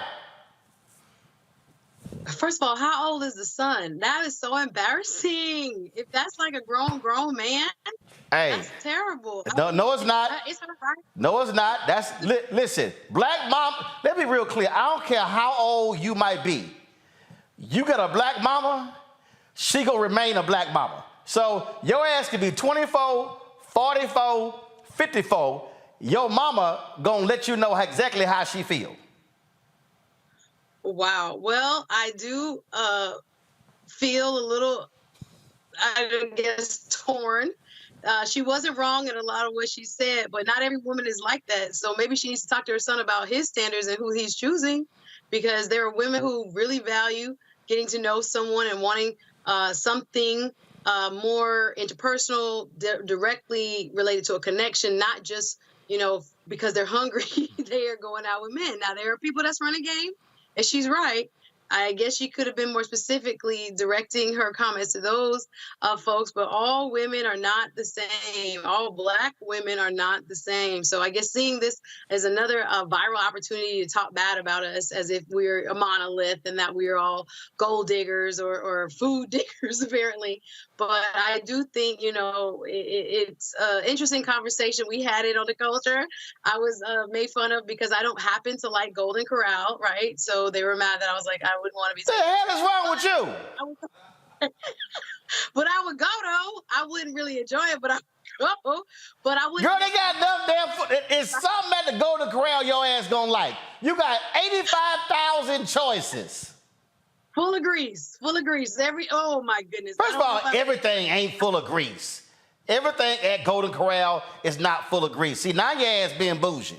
See, you want to go to all the spots where they got them damn green flowers and shit behind you, take selfies and everything. They ain't got that at Golden Corral. And kale and arugula and other things. Yeah, right. Ain't no damn kale at the Golden Corral. See, right there. The moment they bring that kale bullshit up, Matt, then you know they trying to be bougie. Well, I wouldn't ever correct a man, but I would probably just go with a mindset of, all right, will probably be the last time I go here with you. Oh, see, right there. See, already. You already say could be the last time. Great dude, but you tripping because it's Golden Corral. See, pass it up, good brother. Matt, go ahead, Matt.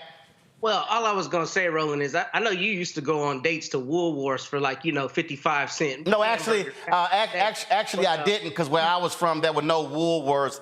That's first of all. Second of all, you can try your ageism. That shit don't work with me because we know your ass go get them hot dogs from 7-Eleven because you were so broke. But go on right ahead with your point. Go ahead. Don't start. You're right, because I got 3 kids, so at this point, I'm gonna do whatever I can to get. There you go. See, don't start. None ain't gonna be none, Matt. Well, I'm gonna fry you for being old because you long in the tooth. But first of all, don't hate because I'm good looking. I got age and I'm paid. But go ahead with your answer. Oh, happy belated, by the way, with your old ass. I don't want to hear that. Go ahead with your young bald ass. But go ahead. Here's my thought. Look, I think this is really indicative of a lot of what we're seeing on social media in terms of selfishness. So the real issue here is all these people putting out standards that they allegedly have to have. But the reality of it is, if you're there to enjoy somebody's company, first off, the Cheesecake Factory is a good enough restaurant. Who cares that much, number one? And number two, it's all virtue signaling, right? It's all this idea of I'm going to put out that I'm too good for this thing or that thing, when in reality, if you want to get to know people, a Cheesecake Factory is a perfect place to do that. I think this mom was a little off base in some respects. I think Suzette's right. I think, if she feels she needs to make this video, we cannot paint either group as monoliths, meaning, women or men or anybody who's talking about their, quote, standards for dating. But I think the larger principle is that we are having conversations these days where we're virtue signaling this selfishness that, to me, is not indicative of who we are as a people or what is constructive for people. And the reality is, if you want to enjoy somebody's company, go out and enjoy their company, and don't front like you won't go sit down and order something at the Cheesecake Factory. See, the thing here, Michael, and first of all, whenever you see these videos, people understand, clearly the person is not saying everybody. So I never make that assumption. But I do think, though, that it's important to have these conversations because it comes back to a mindset. There are folk who sit here and trip like they ain't going to Golden Corral, as opposed to, because last I checked, and again, whether you're a man or a woman, I want to get to know who this person is. Right. That's the whole deal. So I want to talk to hear from you. Like, I really don't understand the people who say, I ain't going on no coffee date because that's too cheap. I know a sister who said, oh, hell yeah, I want to go on a coffee date because if I ain't vibing with this person, I want to be able to get the hell out. I ain't trying to spend a long time at a nice restaurant. And so I think people, these are the people who are caught up, to me, in what's external, as opposed to, let me find out who this person is, who they are. And so if you're the kind of person who I need to be going to a 5-star restaurant on a first date, yeah, you can keep moving. Yeah, Roland, so I've seen, this has become a social media sensation, and I've been following it very little, but I did look at the list of where some women said they didn't want to go. Now, I was trying to find the sample size of these women. I was trying to find the educational level of these women. I was trying to find the income level of these women. I still haven't been able to find that. And the video that you showed of the African-American mother, I saw part of that on Facebook. One of my Facebook friends posted that. And I've never dated those type of women that she talked about. They do exist. Some of those women probably think Sukihana and Sexy Red are motivational speakers. Those type of women do exist. But when we talk about dating, the point of it is not to get a meal. The point of it is to get to know the person that you are going on a date with. And you should have been talking on the phone also, getting to know that person, seeing that you have things in common as well. So, I've said this a number of times before, and at the root of at the foundation of our communities, the foundation of having strong African-American communities, are the relationships between African American men and women. Okay? I'm going to say that again, the relationships between African American men and women. If those relationships are in disarray, that's the faulty foundation that everything else is built upon. So hopefully this will blow over. Maybe you can bring on a certified relationship expert to delve deeper into this and give us some pointers and give us also some ideas, some really good ideas on first dates to get to know the person. How about this? How about this on the first date? Stop taking pictures of your damn food. How about that? I mean, no, I'm telling you, there are some. I'm telling you right now, there are some restaurants in New York and some other places that actually have forbidden flashes and video stuff along those lines. I'm serious. When you go out to eat, this ain't about a date. You go out to eat today. Go out to eat with a group of people. Go out to eat with a group of people. And you be at the table, you like, are we on the Food Network show right now? Like, why in the hell are all the cameras out? I'm telling you, people are so. Jamal Bryant had a video when his daughter asked him to come to FAMU homecoming, and then he got tricked because he didn't realize that it was an effort to get him to pay for everything. And so he says, so he goes there and he's taking all his daughter's friends and all them out. And then he's like, how you posted all these photos of the food and everything, and I ain't in one photo, I paid for everything. But I'm telling you, what you have is, and I know y'all thought I was joking about Suzette's backdrop, but I want y'all to understand, I want y'all to be perceptive. If you go to a lot of restaurants today, you're going to see backdrops like that. So what you now have is all these restaurants, okay, they're playing to the social media crowd, okay? Mm-hmm. So you go places and they've got stuff in the bathrooms, the backdrops, everything is about videos and photos. Y'all, this is real basic. If you trying to find somebody taking pictures and videos of the food and the backdrops for the selfies ain't got nothing to do with you trying to connect with an individual. And so I just think a lot of people need to figure out what it is they're trying to do. You want to be a food critic, then go right ahead. But if you actually trying to find somebody to be with, you know what? Why don't you spend more time focusing on what you got to say to that person as opposed to what you're going to order off the menu? To me, that's just real basic. Just kind of basic. All right. That's it for us. What you clapping at, Suzette? I agree. And let me check right now. Hold on. Let's see. How many Golden Corrals in Miami? No. Hell yeah. That's right. That's right. Anybody, y'all want to take Suzette out? First option, Golden Corral. And if she say no, that's when you go. See? Bougie right there. Yeah. Keep moving. All right. We got to go. Happy belated birthday, Roland. Say what? Yes, happy belated birthday. I sent you a text message, but happy belated birthday also. I appreciate it. Lots of friends. Hold up to that, because I've been having a bunch of November people. I did my man Gary Howard yesterday. Let's see. My homegirl Tanya Clark, her birthday is today. I did shout out Adina Howard the other day. It was her birthday. Let's see here. It's like I say, it's a whole bunch of people. Oh, my man Ronnie DeVoe of New Edition. I'm surprised Carol didn't remember that one. You're slacking, since she's supposed to be the biggest New Edition fan. So today is Ronnie DeVoe's birthday. So Ronnie DeVoe, happy birthday.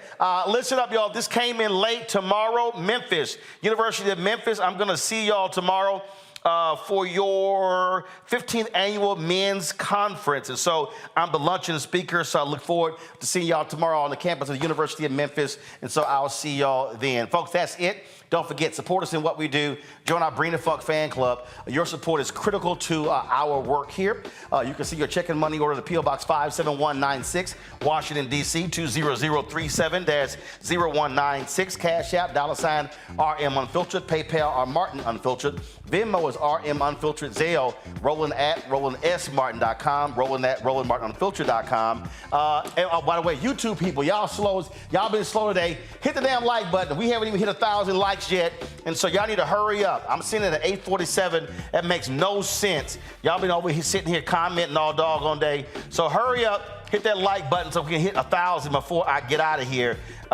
Again, so it's at 8:51, so we need 149, so get going. Download the Black Star Network app, Apple phone, Apple TV, Android TV, Roku, Amazon Fire TV, Xbox One, Samsung Smart TV. Also, don't forget, you can watch us on 4 fast platforms, our 24-hour streaming channel.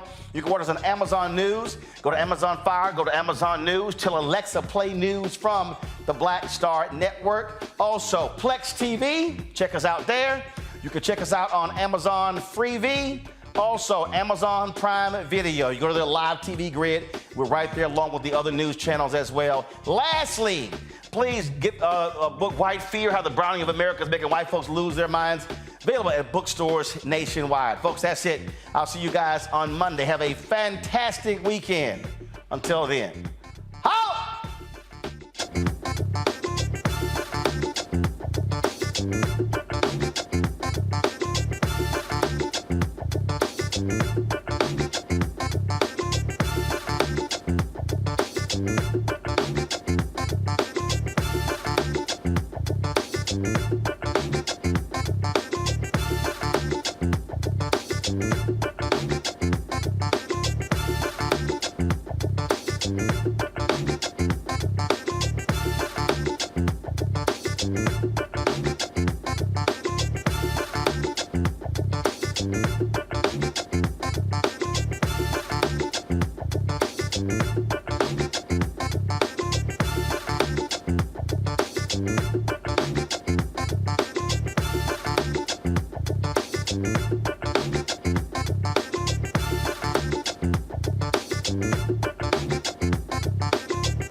Peace.